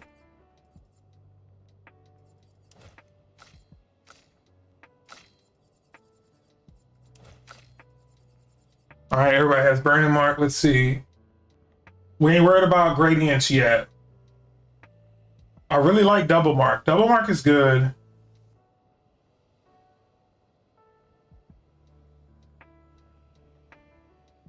So we would need rewarding mark, right? That's what's going to give us the actual AP plus whenever we hit somebody that is marked.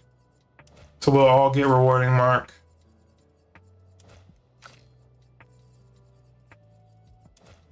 Okay, and then powerful mark, which I think we already got, right? Yeah, we already got that one. Did everybody already get powerful mark? They should. We should be, yep, okay.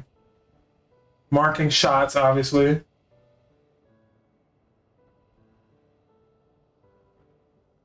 Let's do marking shots. Okay, and then with Mael,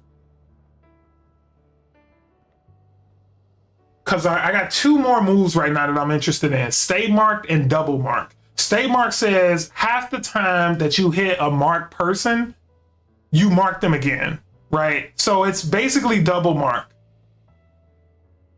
So if you got stay marked and double mark, that's like infinite mark.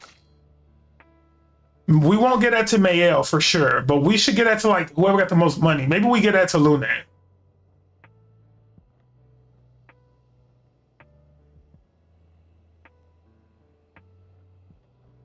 Cause oh man, we talking keeping them marked and stuff for so long.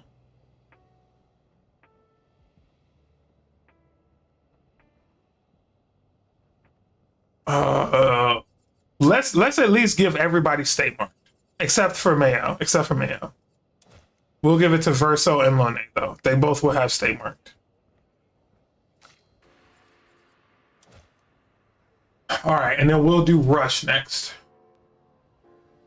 Wait, did I do marking shots? I think I did marking shots, right?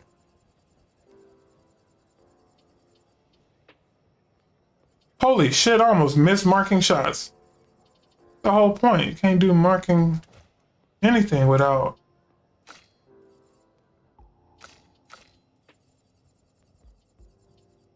Okay, so I only did it for Maya. All right, so we got Mark. Let's do Rush.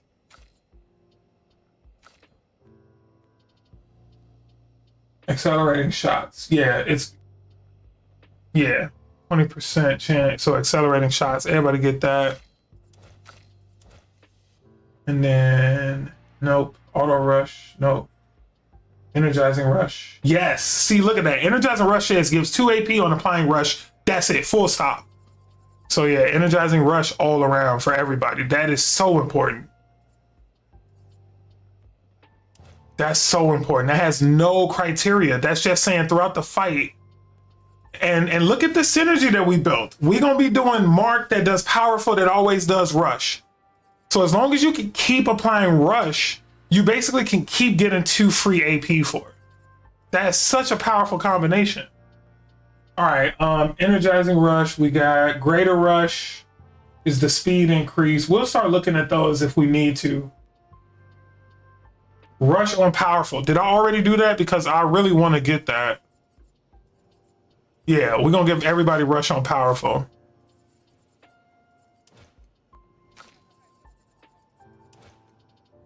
Because the more ways we can apply rush, the better.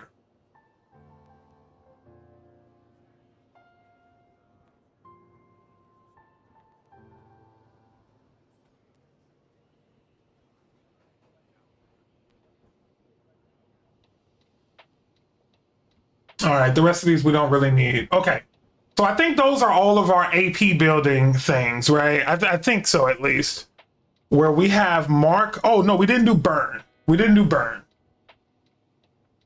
So breaking burn. I think we already did that, but let's just make sure.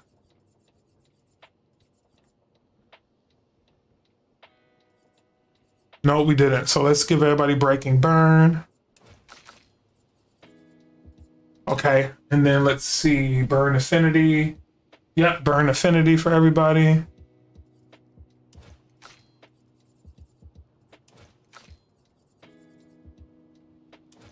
Okay. Apply 3 burn stacks on breaking a target. I'm gonna do it. Burn and break. It's only $3. And our goal is to do a lot of breaking, right? So let's do it. Burning mark. Apply burn on hitting a marked enemy. What was marking shots? Is that once per turn? Is marking shots once per turn? It must be. Oh no, it's just okay, let me see if hang on. Is there any way? Okay, gain powerful on hitting a mark enemy, and we got mark, we got rush on mark. We got rush on mark. So yes, marking an enemy or hitting a marked enemy, at least, not marking an enemy, but hitting a marked enemy does give us AP. So just to be clear, that's really powerful. Okay, burn and mark is the next one we need. That's an obvious one we gotta grab. So do we all got burn and mark already? Yes, okay. Burning shots, we didn't get yet, but we getting it now. There's gonna be so much AP. It's gonna be like infinite ammo. charge and burn. We ain't do gradient chat. We'll need critical burn. Double burn, absolutely. Everybody here needs that $30 holler. Everybody need double burn. Everybody need double burn. It says if you get a burn stack, you apply double those burns. So yes, everybody needs that. That's the name of our whole game. Energize and burn. This is only once per turn though. For $10, you can get 1 extra AP if you apply burn. I don't love it because I just don't feel like we're gonna use it very much. Once per turn, bro.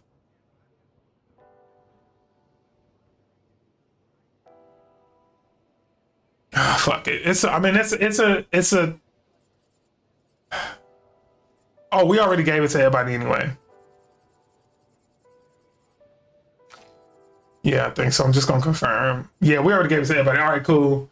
Fuel and brake, we're gonna use that. Fuel and brake says that if you break somebody, you double the burn amount that they got. So you can kind of see this being extremely powerful.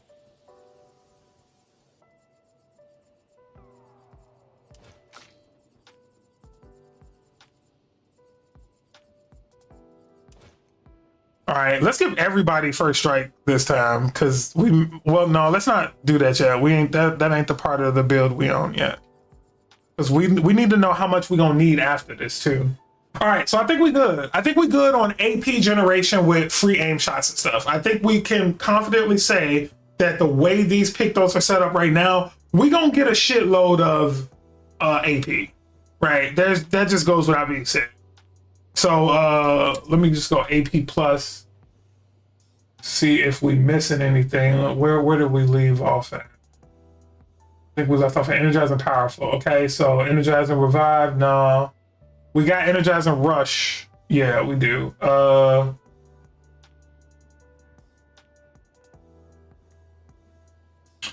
So there's another synergy here with Shell. Give 2 AP on applying Shell.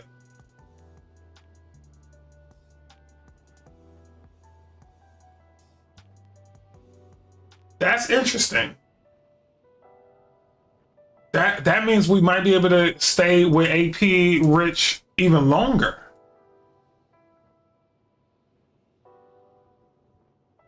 There's one right there. Powerful on Shell. That means every time we mark somebody, we get the AP generated from that.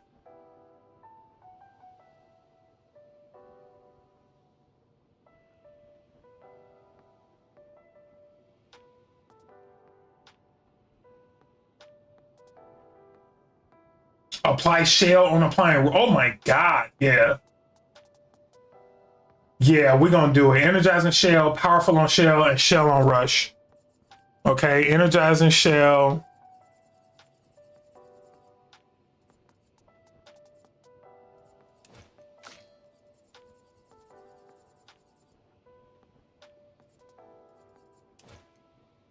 Powerful on Shell.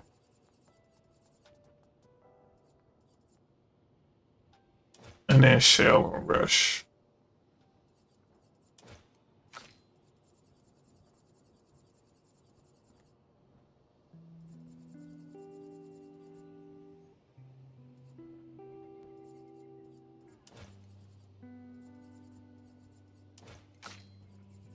Oh, Energizing Shell. Powerful on Shell.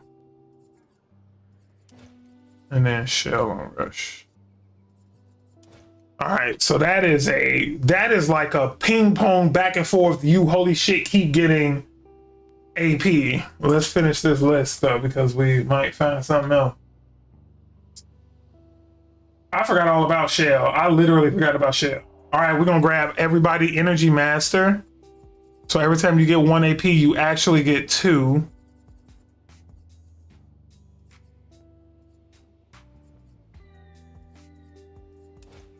$40 for that. Jesus Christ. We might be able to move that out though, if we need to. We might be able to put that on the other side. But for now, we'll put it here.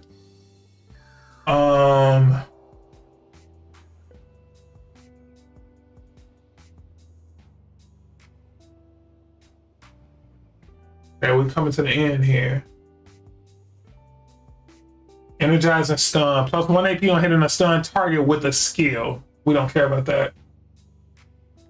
On every damage dealt, try to consume 1 AP. If successful, increase damage by 20. Nah.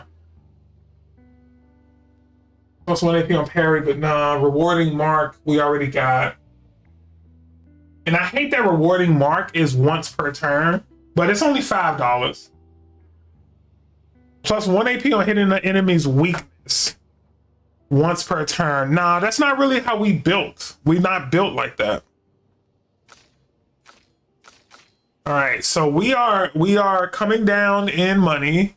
We got about $250 to play with, and so far all we focused on is the AP generation. Now we need to focus on the break damage. We need to break our opponent.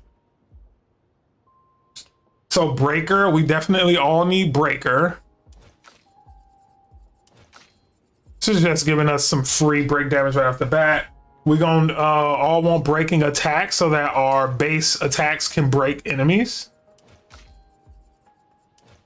Okay. Breaking burn, increase break damage on the burning enemies. I think we've already gotten that one, so that's good.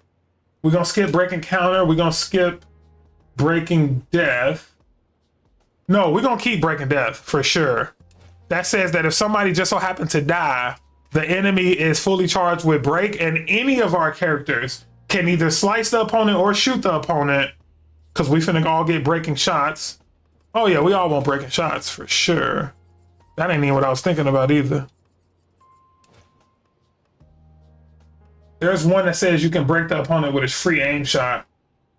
I think it's called sniper or something like that, but we'll get it when we get to it. All right, so going back to this, we breaking shots we all just got. Breaking slow, 25% break damage against slowed enemies. Who do we slow? I feel like we should get this anyway, but we ain't even got it yet. So let me take note of the two that we need to go grab. It was this, so breaking slow, and then the other one has something to do with powerful, right? I think the other one has something to do with powerful. Or mark. Yeah, empowering break.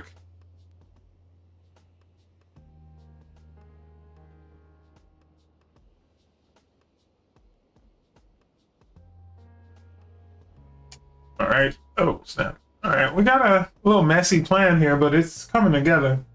All right, going back to what were we on just now? Break. All right, so breaking shots, breaking slow, burning break. Apply 3 burn stacks on breaking a target. I'm not gonna get that. I am gonna do critical break for everybody.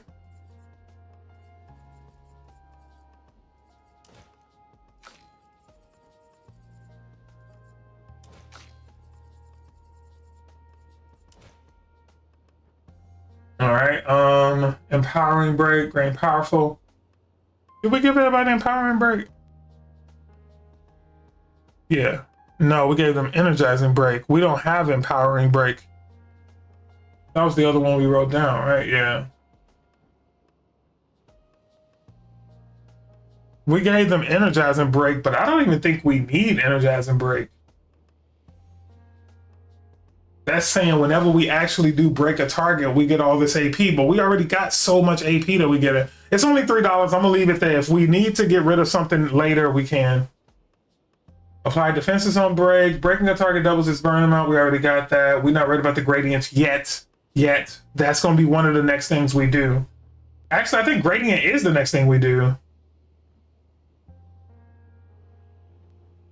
Yeah, after break has a bunch of AP. So we already did these. We haven't done play first, so it goes really fast, but that comes last. So it's actually like this. This is probably the right order. It's a bunch of AP. It probably has this, and then it does a lot of damage. No, it's probably play first, and then goes really fast next. And then last but not least, they do a lot of damage. Because if you control in a fight like this, and I hate using the term control the fight, that's not really what I meant. But if you're controlling the fight with these things, then what's the point of doing a lot of damage? You can do, like, you know, modest damage and still beat the shit out of even the strongest people because they don't ever get to play. Speaking of they don't ever get to play, when we get to the speed part, we are going to circle back to this. When we get to the speed part, we're going to circle back to that because there is ways that we can go even faster than we're going right now. Okay, apply mark on break. I don't think we need that. 50% increase breaking damage with gradient attacks. Ooh, yeah, I think we do want that. What is that called? Gradient breaker?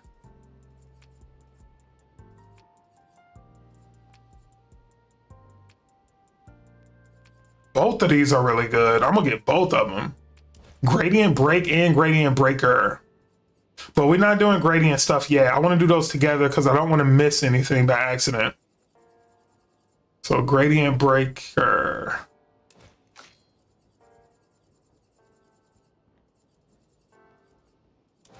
Okay.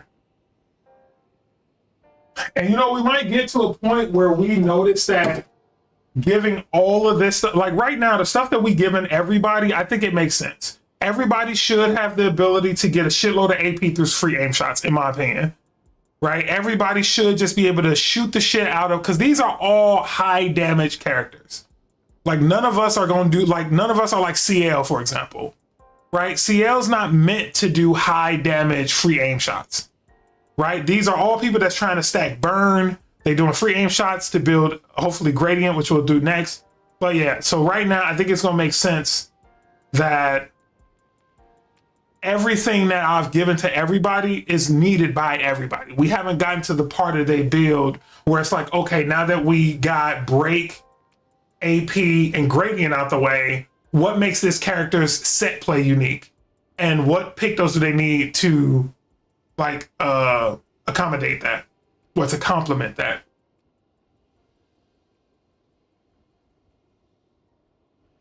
Oh, we finally found something that applies slow, huh? Apply slow on break, meaning that when you break somebody, hitting them up with free aim shots means that you increase their break bar even more. But I don't think you can increase the break bar while somebody's broken. So never mind.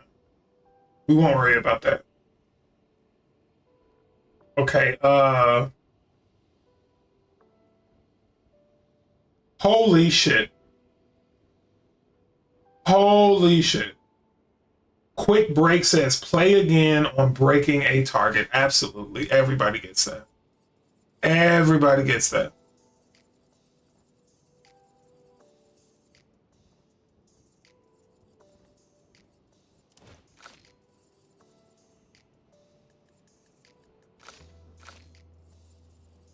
Went to it, but didn't select it. All right. That is a good one. That is a really good one.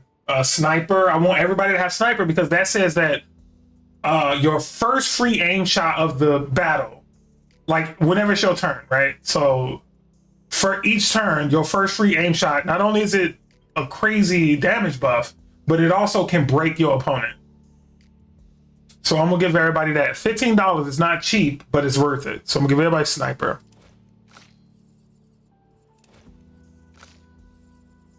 Everybody gets sniper. Oh man, I can't wait till we get to the play first section of the game because that's basically when people get to play more often. Mael and well, I don't know if Mael needed because in order for her to go into Virtuose, she got to do last chance. So she always gonna need something like shortcut where she can immediately play after going into Virtuose. But Verso, I don't think he needed, right? He got a skill that allows him to go immediately. What is it called?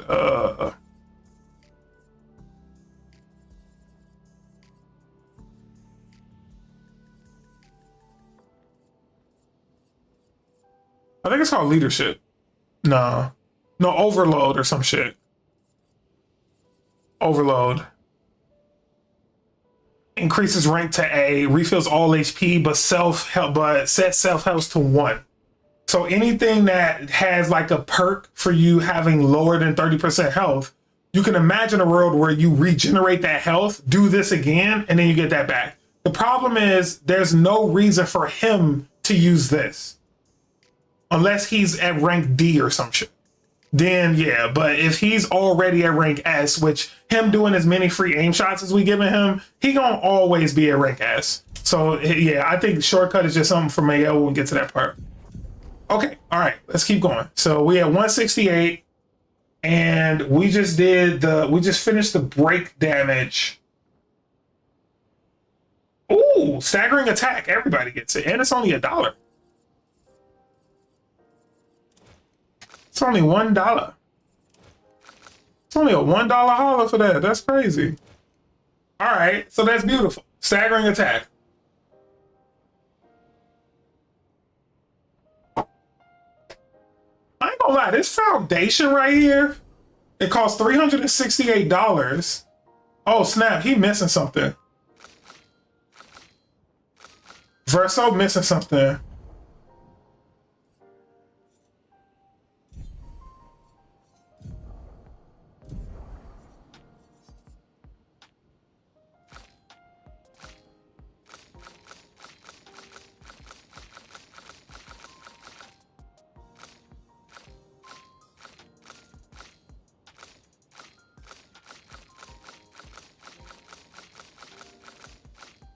How's that possible?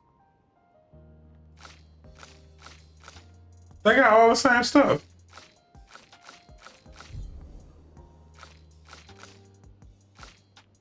Oh no, Mayel is the one missing something. Quick.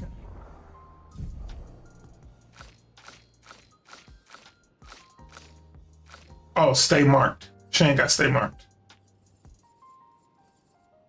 So what I was doing just then is if you look at this page, as you look at the very bottom, you'll see that like it's staying the same, except for the last one, stay marked, is not on Mayel's list, which is why she got 10 points on this page. If you look at to the right where it says Luminous, she has 358 right now.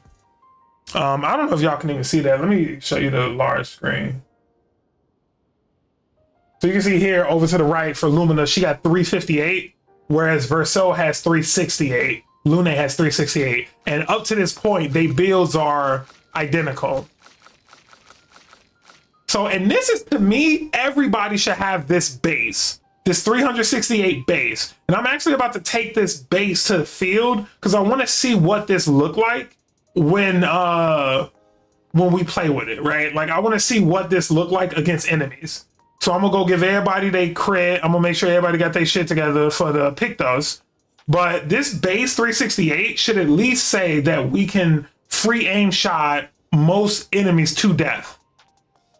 Right? So let's play around with that for a second. But I'm thinking about, the reason I said that is because I'm thinking about actually going back and giving Ciel and Minoko this same base setup. This 368 that just says that your team, when it's anybody's turn, should have enough ammo in the clip to do a shitload of burn and rebuild your gradient. We ain't get to gradient yet. That's coming up next. But actually, yeah, maybe we'll do gradient next before we start applying this to everybody. Maybe we do gradient next. But for now, let's give her stay marked. All right, and then let's go back to alphabetical and let's move on to gradient. So let's do full window. I can go back to the browser. Way easier for me. What time is it? 9 o'clock. Okay, I need to take a break and take my dog for a quick walk. Quick little walkie walk, and then I will be back. I knew that this stream would go quicker than usual. People think these builds take like no time at all to build out. Fuck no, dude. To actually put your mind around a build, like the fact that I'm a project manager at heart, it allowed me to kind of break this down to a big picture. Like this definition is huge, the way it's broken up. Then us breaking it down into conceptual first, like concept being like, oh, do I want a lightning based build that does some holy shit rush stuff? So now I need to focus on rush. We immediately identified that our go-to should be something that complements all of this burn damage that the team gets. So we started with the weapons because we had a lot of burn stuff. And in order to get the most out of the burn, right now at least, we started with, well, can we do a lot of free aim shots? And the way you do the most free aim shots is you keep doing things that gives your player more AP. So it kind of helps the build start building itself, right? We ain't even got to the part yet where we using Mayel's burn attack or something with Verso that does a lot of damage. Maybe Angel Eyes with Verso, Gomage with Mayel. That's where this next part, the gradient part, really comes into play. Like being able to charge your gradient, and she already down to just 132 Lumina points. So we're gonna have to fix that, right? We're gonna have to either get them more points or some stuff might have to go, right? We might have to get into sacrifice land for this. Or move some of the more expensive stuff. Like if we go to point cost, right? We already got, look at these. These are really expensive, right? This little spread right here, this is $120 alone. This right here. And we ain't even got some of the big stuff like Cheater. Cheater needs to happen instantly. Like everybody needs Cheater. There's no way people ain't gonna have Cheater. Cheater might not be on this part of it, right? Everybody needs second chance, right? And this ain't saying a second chance need to be here. Second chance can be a Pictos, right? But everybody needs second chance. And with these low crit rates that I'm seeing, my goal would be to have everybody at 100% crit. Everybody. So that might just mean that after we trying to find the perfect build. I don't give a fuck about how much Lumina it costs. We might need to go shop around for more Lumina. But to get the perfect build, we need to have 100% crit.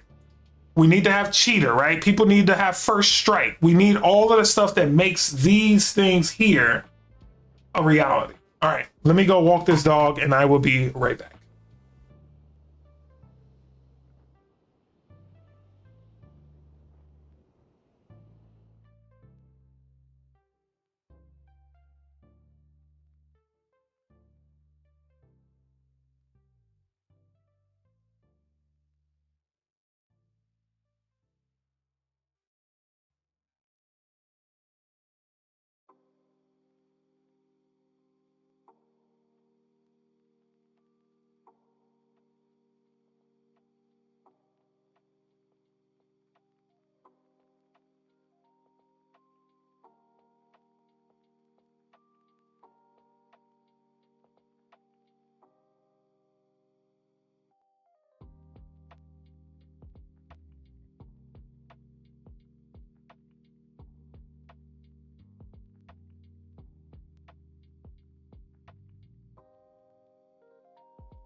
All right.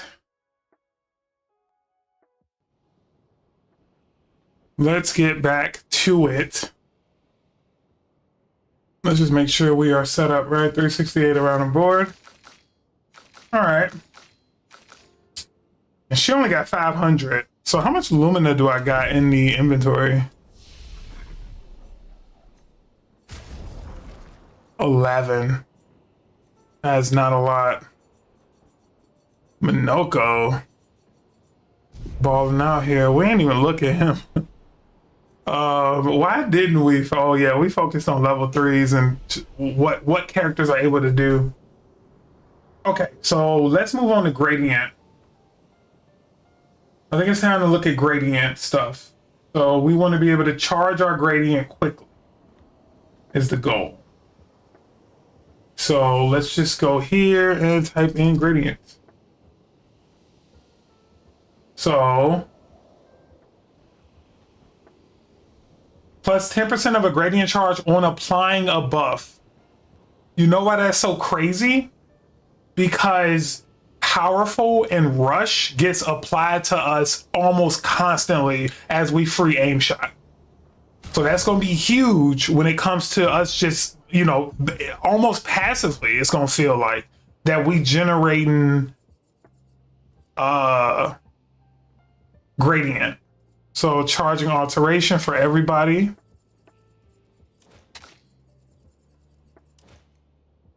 Charging attack, everybody gets it.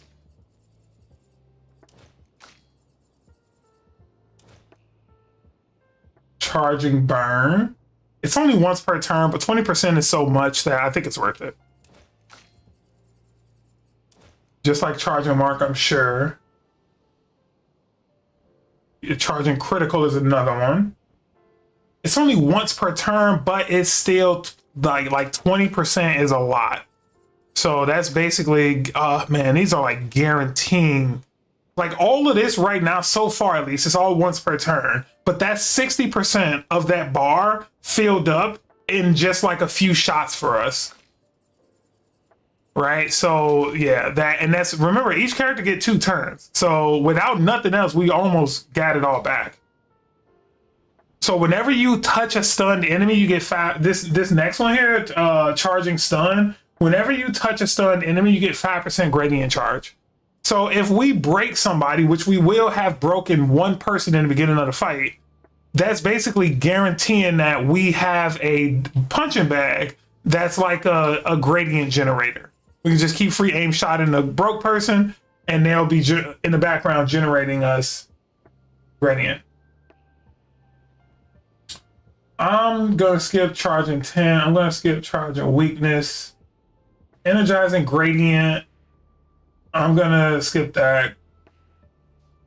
So you get 50% of a gradient charge just for breaking a target. I'm definitely grabbing gradient break.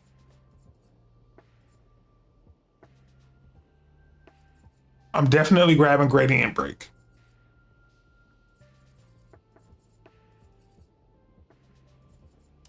And that's another one we'll get for everybody.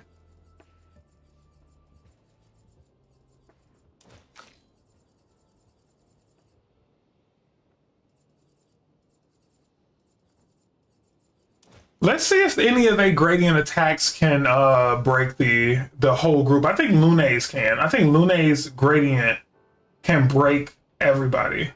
Yeah. Yep. So Skybreak can literally be a 1 gradient move that breaks all 3 targets. And I know that Verso got a skill that does the same thing, right? Verso has, what is it? Let's just do can break. Single target, all enemies, Phantom Stars, right? And it's cheap when he gets to rank S. So he can do Phantom Stars to break everybody. I don't know about Mayel though. I don't know if Mayel can do anything that like breaks every single enemy. Single target, yeah, she don't have one, but let's look at her. No, it's not gonna matter, right? Gradient would have been in here, but yeah. Yeah, so Mayel's the only one that can't break everybody.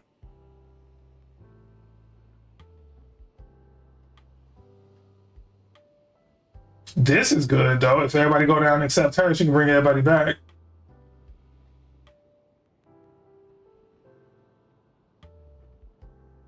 Okay. All right. So going back to pick those gradients is where we left off, and we almost done with this. And gradient break.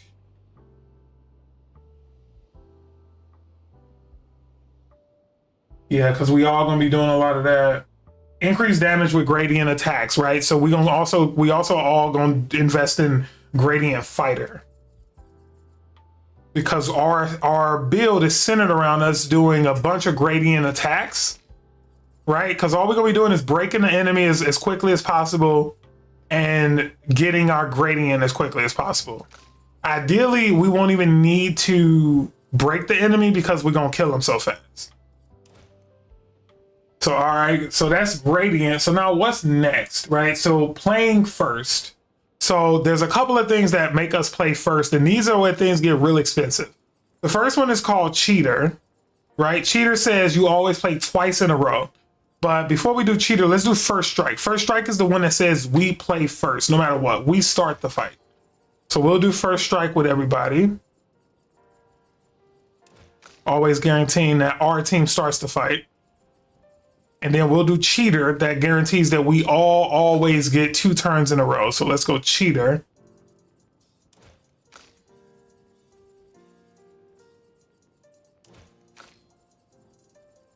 And then, so now she's getting really low, right?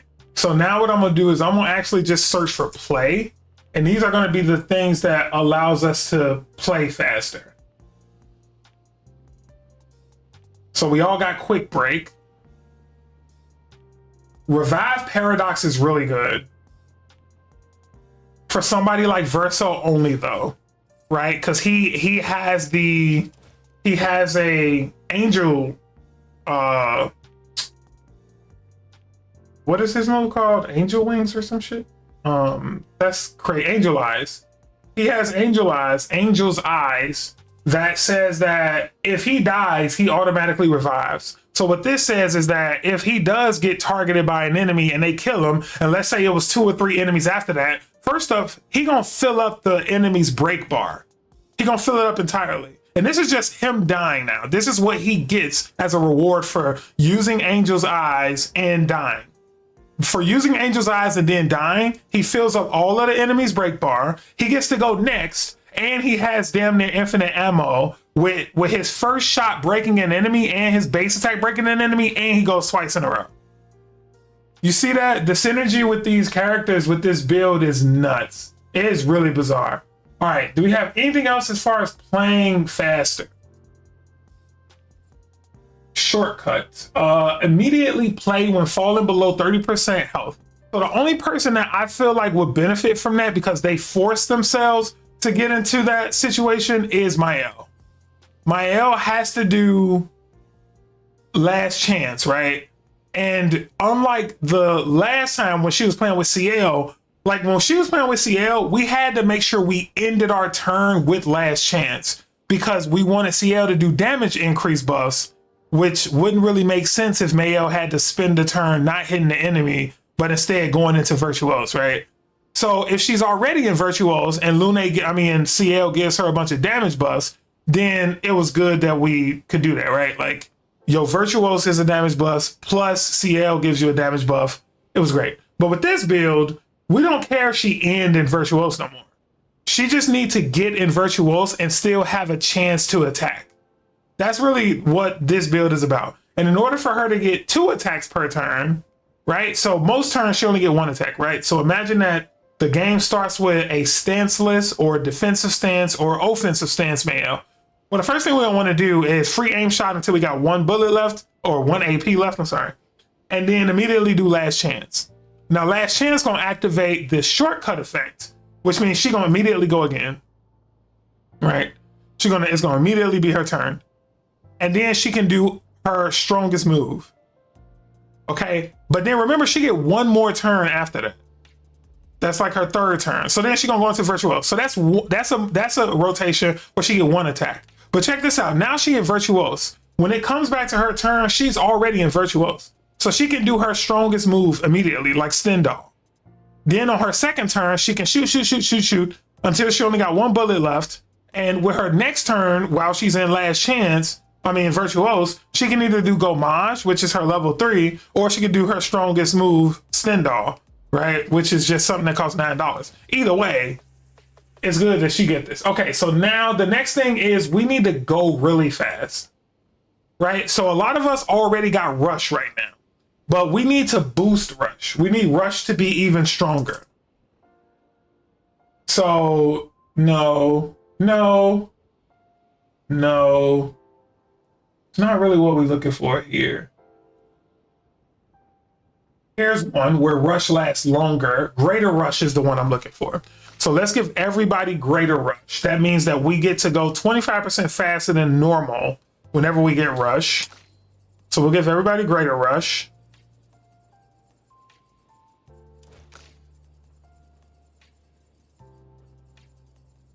And I should also do Greater Powerful, which she already broke, okay? She already broke, and what is she missing? Does a lot of damage. I don't think she's missing anything. I don't think Mayel is missing anything. So let's give, so she couldn't get Greater Powerful, but let's give him and her Greater Powerful. Him and Lune. Verso and Lune can get Greater Powerful. And we don't need Shell. We're not going to be getting hit anyway, so we don't need Greater Shell. But Greater Powerful just means that me and him got damage buffs now just for doing free aim shots. We get a damage buff because we're going to be giving ourselves powerful as we go. So that's really it. That's really all I can think of that we need as far as like absolutely required Pictos. Now, the next set of Pictos that we get, I guess we need to go through. Like, one thing right off the bat that I just thought of is Verso needs the auto death combo, right? He needs to die as soon as the fight starts so that we can start the enemies with full break bars. So he needs auto death, and then he would need second chance, which he can't afford second chance right now, right? So it's too expensive. So he would need to pull out $11 worth of stuff onto his Pictos in order for him to get second chance. And I don't think he needs Death Bomb. Yeah, he literally just needs auto death. Okay, so we're gonna make that happen for him. So let's actually go to point cost and let's see what he can do. Maybe combo attack 3. Let's see what that gives us on out here. Alphabetical. Let's see what he gets for these combo attacks. Combo attack 2 and 3. So some speed and some crit, which he is poor in crit right now. We need this to be on Mayel. Mayel needs Claire's life because that means that she can get that play 3 times in a row effect every single turn if she has Claire's life. Otherwise, she only gets to play. Yeah, we gonna get this. We just gonna do this right off the bat. We're gonna make an executive call for her to always have Claire's life. That needs to be here. We know that for a fact. So going back to Verso, we need to save him some money and get him some crit. So Cheater and Energy Master are really expensive. Let's see what he gets for Cheater and Energy Master. So he just gets a lot of speed for Cheater. What about Energy Master?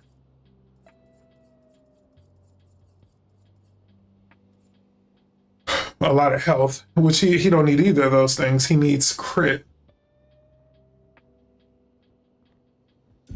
All right, so let's see if we can just do something else. Because remember, he really only need 11 points extra to get this combo. And then we'll be done with Verso. For now, once he gets second chance, we'll be done with Verso.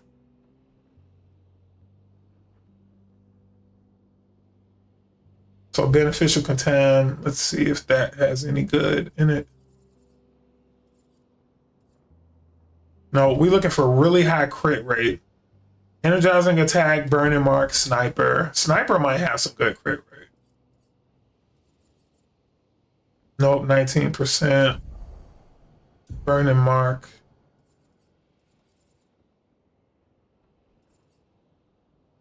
No, really good defense though. Energize and attack 2.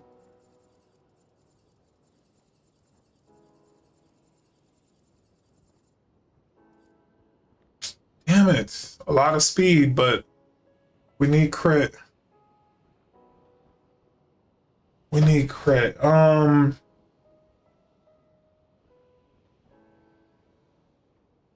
Will his weapon do anything with crit? No. And right now, crit is required for us to get the most out of this burn thing that we had. So maybe we do that first. Maybe before, since he only need 11, let's get him up to 100% crit first with just 2 Pictos, and then figure out what to pull out to get him the extra money. Because honestly, I think we can find a really high crit item for him. Like this one is immediately, if as long as he got this equipped, he literally go right to 100%. Oh. But auto death is only saving $1. Oh, but what you could do is do auto death, cheater, and the other one, and he'll be at 100% crit with a lot more money to play with. So you can do that. You can do cheater for the next one.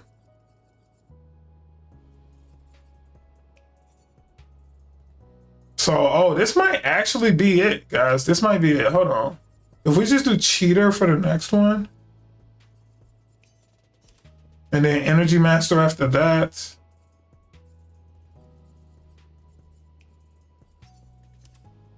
So now he had 100 crit. His speed is ridiculous. No, it's his health that got ridiculous. But now look at this. He has $110 now. So there's his ability to get second chance. Oh, and now he can even get double mark.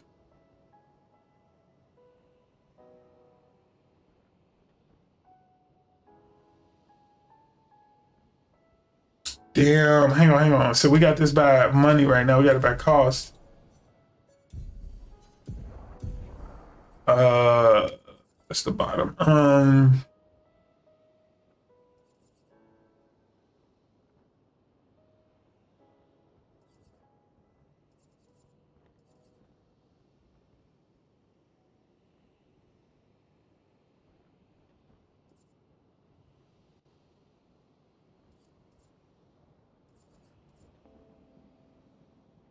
All right, yeah, this is the part where we just do what is best for the character. So we need to think about, like, based on what he wants to do, what makes the most sense for him. I really like double mark. I like double mark. It's looking like the one that we should probably use, or at least one of them. Well, let's keep looking.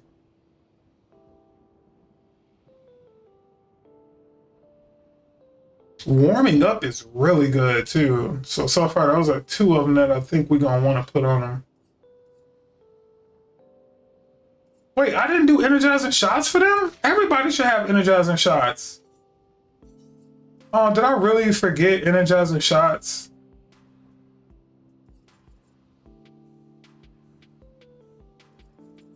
Shit, I did.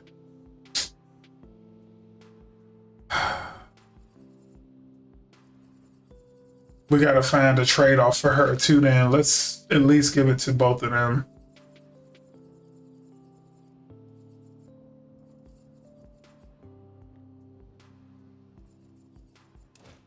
All right, let's just do this with Mayel real quick. We need to find her the point cost. Let's see,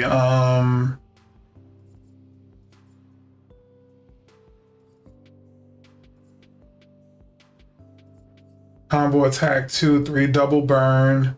Maybe double burn gives a lot of crit. Only 18%. She need quite a bit too. Let's see what we can equip her that will kind of skyrocket. Because she's missing a lot. She can't do this one. She can't afford to have this one, unfortunately. Damn, nope. And do Medellin do anything with crit? I don't think so. Nah. Doesn't. Alright, Clair's life is gonna be critical for her though, and I'm not changing that, so I really want her to have that.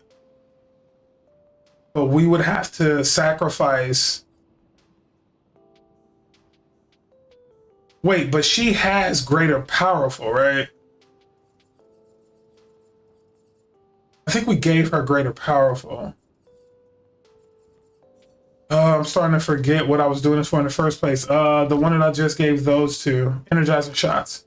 So she only need 10. So if I can, let's go active. Greater powerful. Come on, please be on there. Nope.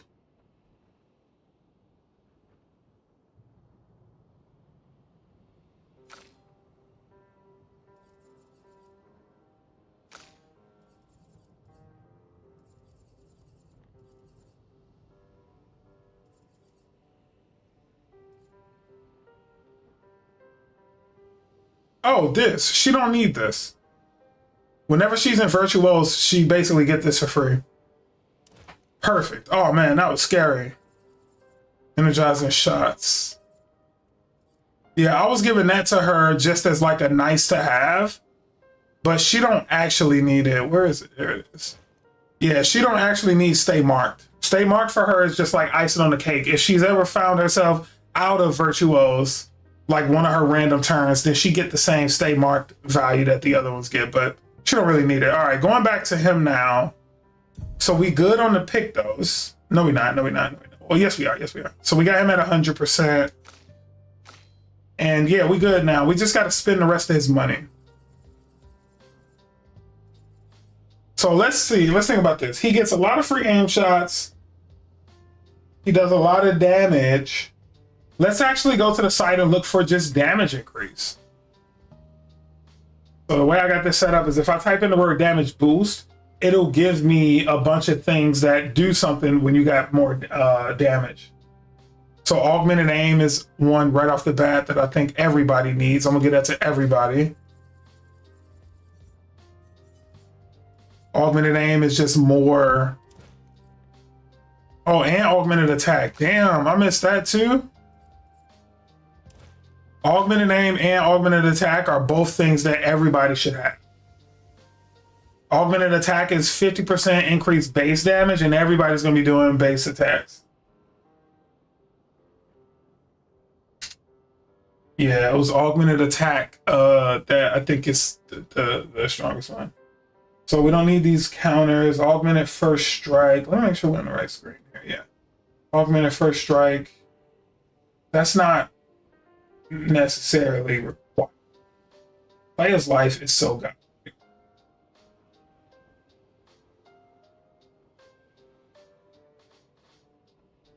Confident fighter's really good. Let's see. Confident fighter is one of the higher end ones, so let's give her confident fighter.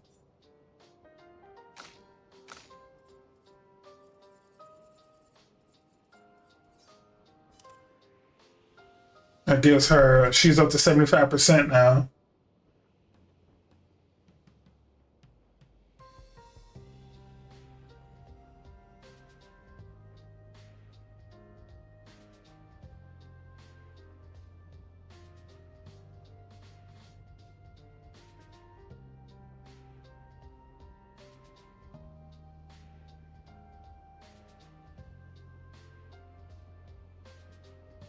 Full strength is really good. What's the crit on that? Oh, it ain't no crit on it.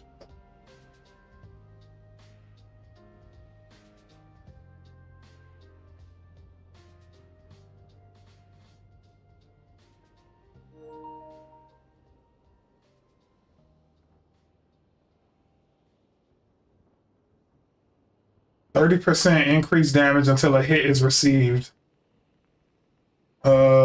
Yeah, but we can't chance it. We got to give her stuff that.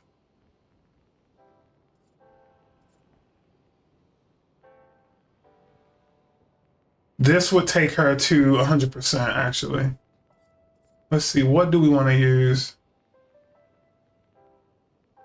Ooh, yes, she the only one that would benefit from this because she stayed with 1 health. She stayed with damn near 1 health the whole time. So now we got Mael is complete, technically. Mael is what I would deem as a complete build. Let's just give her one more.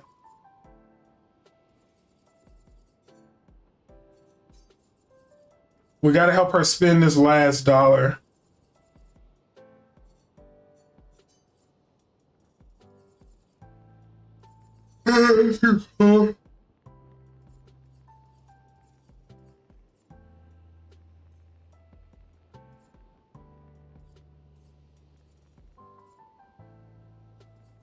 I mean, I suppose she can get these dead energies just cuz, but there's really no reason to have them.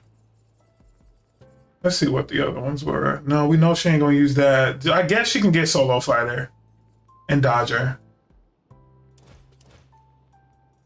All right, so she is done. He has so much money left. No, let's go through all these properly.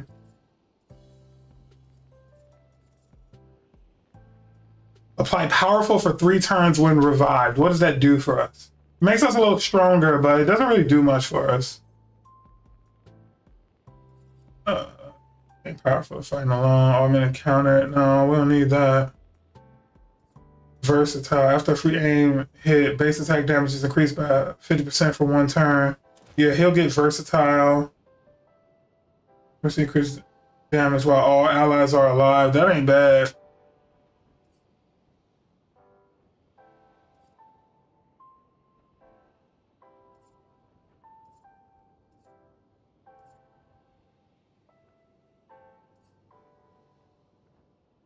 Oh shit, everybody need painted power, bro. I bugged out on that. Everybody need painted power. How much was that? $5?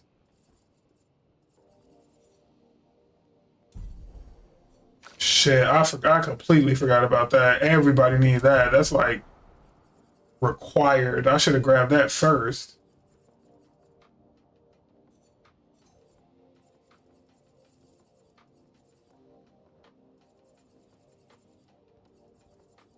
So wait, go back to point cost. Yeah,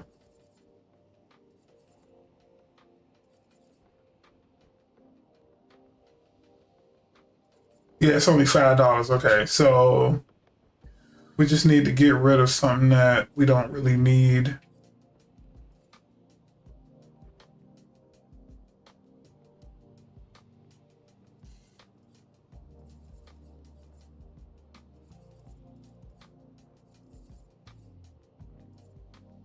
We can get rid of Dodger.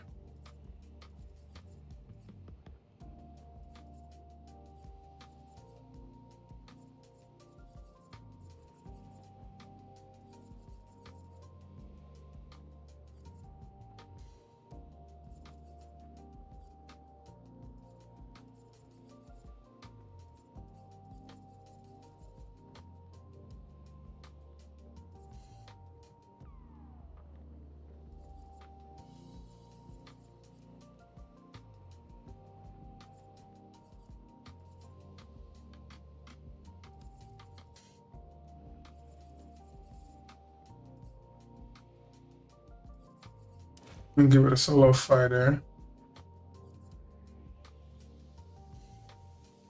Come on, don't do me like this.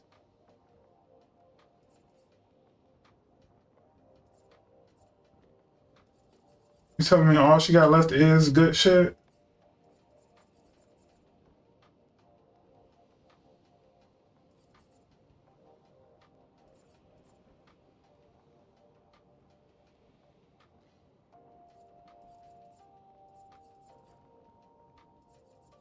I ain't getting rid of none of these. That's, you can forget about it.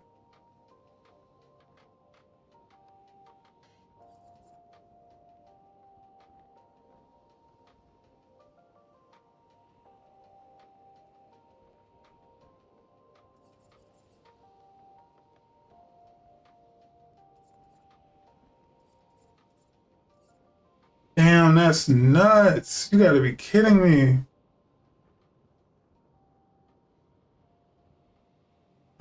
I guess I can get rid of this. These two are so necessary though.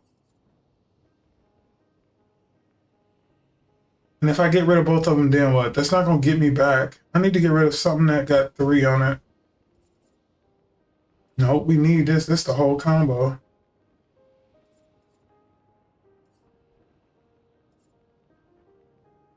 Here we go, burn and break. That's what we can get rid of. Burn and break. The burn stacks on breaking a target. It's not bad, but it's definitely not worth it when painted power is right here. So let's make sure everybody has painted power. I think I just gave it to him already. Yeah, so the only one that ain't got it is her. Okay. So then now we go back to finishing him off.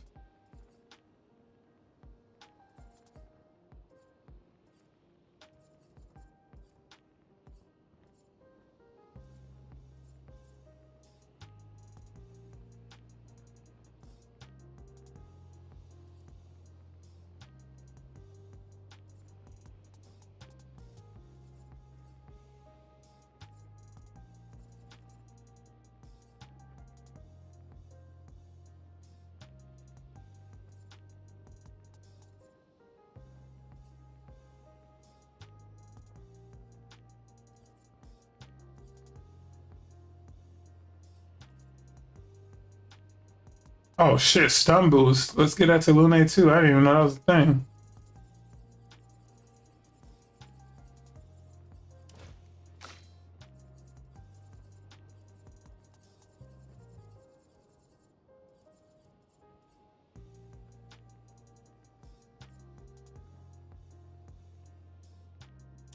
He can use that, but nobody else need that but him. Because when he died, he come right back to life.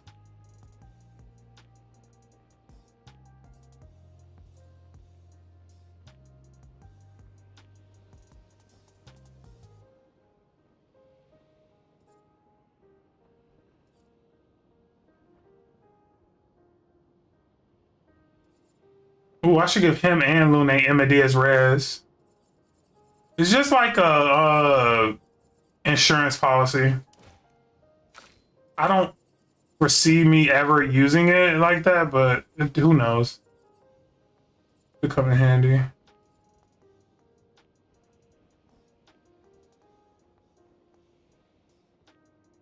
Yeah, I'll give them both glass cannon. Oh shit, he out. So glass cannon is gonna be it. It's just a way to get them more like stronger, make them hit even harder than they already hit.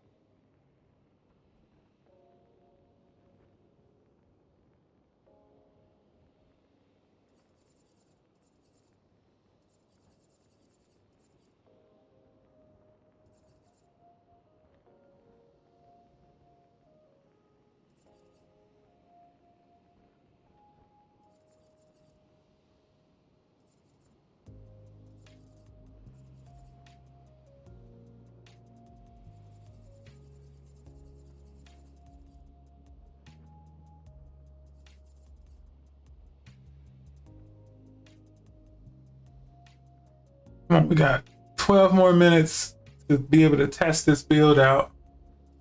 We still got to give her her pick though. So we just need, I'll just give her versatile. This ain't a completed Lune build, by the way. Like, I feel like I rushed this, the last part here. But yeah, I'll figure something out for Lune. Ooh, Tainted is fucking godlike. What? 15% increased damage for each status effect on self? And she gonna be constantly giving herself powerful and rush throughout the whole fight? Let's go. Damn, how did I miss Tainted for him? Can I get rid of something?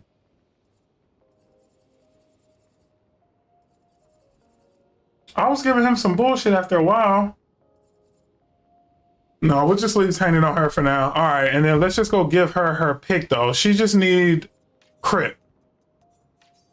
And she like one of the, you know, crit is one of the most important things as part of her build. Hey, these ain't crit.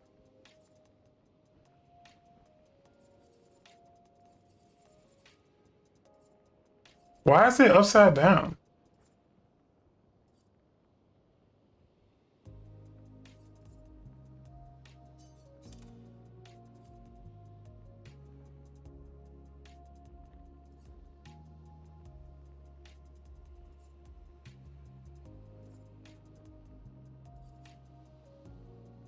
She already got Breaking Death, but I guess I'll be saving her $5 if I put it on. And that'll be her full. Yeah, let's try and get stuff that she don't have.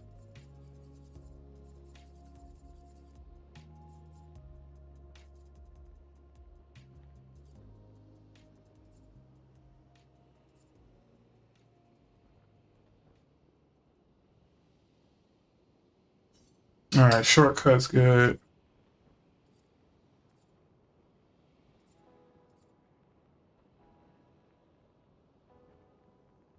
And look at that, she already at, so let's just do something for speed.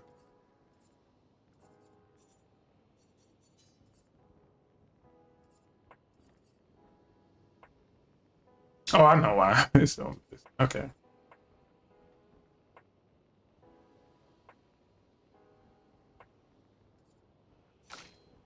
Damn, ain't none of their speed really that high, but we don't have the stuff that we had with, oh girl, we had her shit crazy booming. And she just never needed to attack, so it was fine for her to have shitty speed.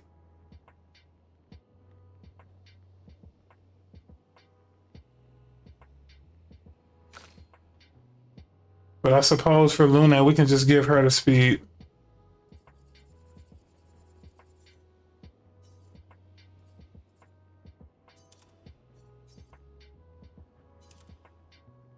Yeah, so she got some speed, but none of these are fast enough to outplay Simon. We gonna play first though, which is all that matters really, now that I think about it. Oh wait, what did I turn off for her? We went down to 78. We need a lot more crit than that. What did I have? Shortcut on her? Yeah. All right, time to take it for a spin, guys. We got everybody at 100%. Everybody got their specialty. Everybody got their skills. Let's get it. What order do I want them to go in? Well, I want probably Verso to start us off with Lune and then Mael to anchor. All right. Just do the first trial, see how that goes.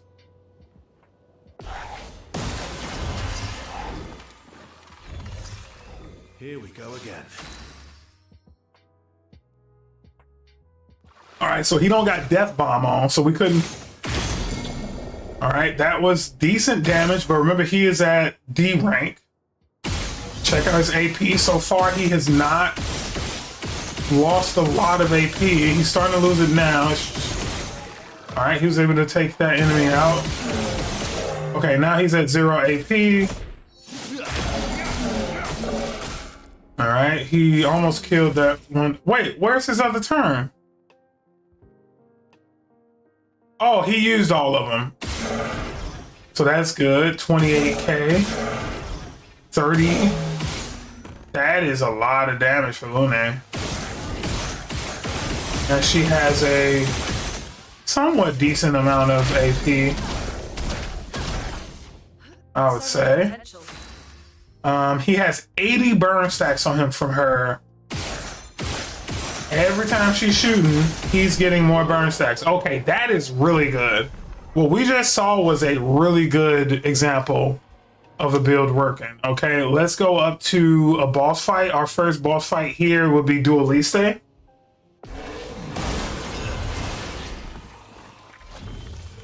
My right. All right, so let's break. Doesn't matter who. So everybody's gonna get less AP than Verso. Oh, just like I thought, right? Every character should be strong enough to get to build their own break bar. Okay, I mean their own gradient bar. So all right, she barely scratched him. All right, no stains. She has $9 though, but no stains. So I am going to use the gradient charge here. Sky break should break everybody that it don't kill. I doubt it killed Dualiste. Not even close, right? That was really bad. All right, so now she's in Virtuose. He's broken. If she can get back to level 3 now, then, oh, that would have been so good. But she gonna get 3 turns, remember? So now she's at level 3. So what I could do is go down to 1 AP. All right, and now I can just go in Virtuose, which sets me up to be using Gommage against him. It's not gonna kill him though, I already know. It did not bad, but it didn't kill. So I think her right now, I got 3 light stains. Okay, she needs to get back to level 3 herself. She's barely out of 9 AP. That was crazy. So what I'm gonna do for her is I'm gonna get her down to 4, and then I'm just gonna use Elemental Trick. All right, and then now she hits all 3, and then now what? Like, she back up to 8. Maybe we get level 3? Yeah, and then we just use Sky Break.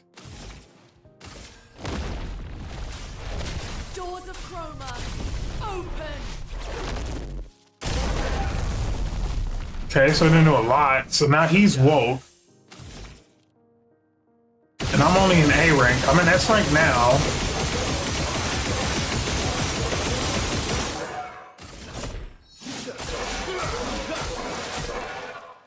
Time to Okay, but he's not broken, which is why that was kind of difficult.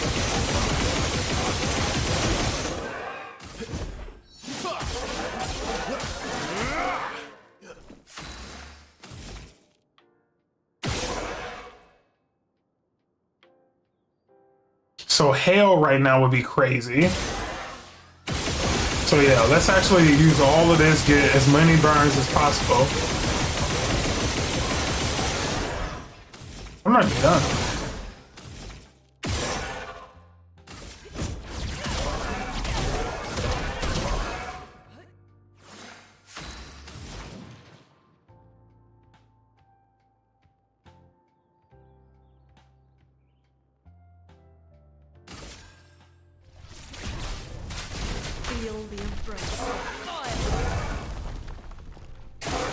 do that. Careful.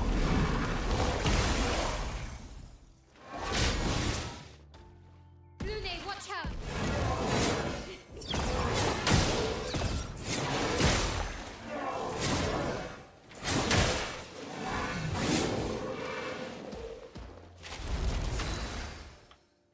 That's crazy that 500 burn still ain't doing a lot of damage.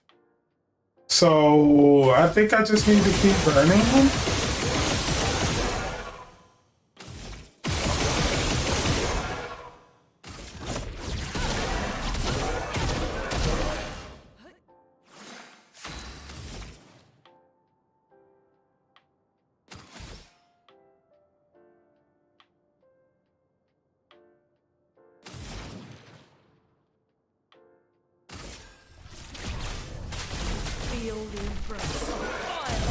Oh, he resistant to fire, that's why.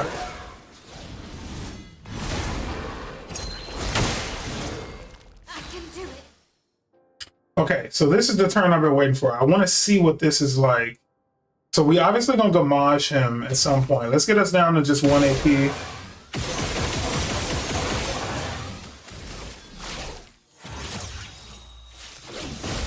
And then let's mark him. So what's our burning one? Oh, Pyrolos. 3 hits, apply 5 burn per hit. Plus 2 more burn per hit. Burning canvas. Burn per hit damage increase for each burn on the target. This is the one we want to use. So we want to mark him and then do burning canvas. Yep, and then now do burning canvas just to see.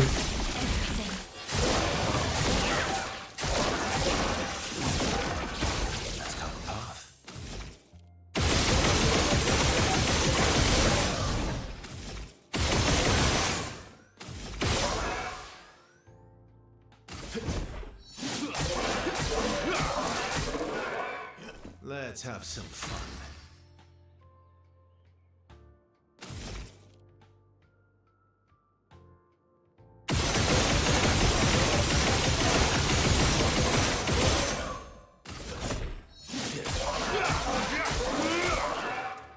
Let the ink flow.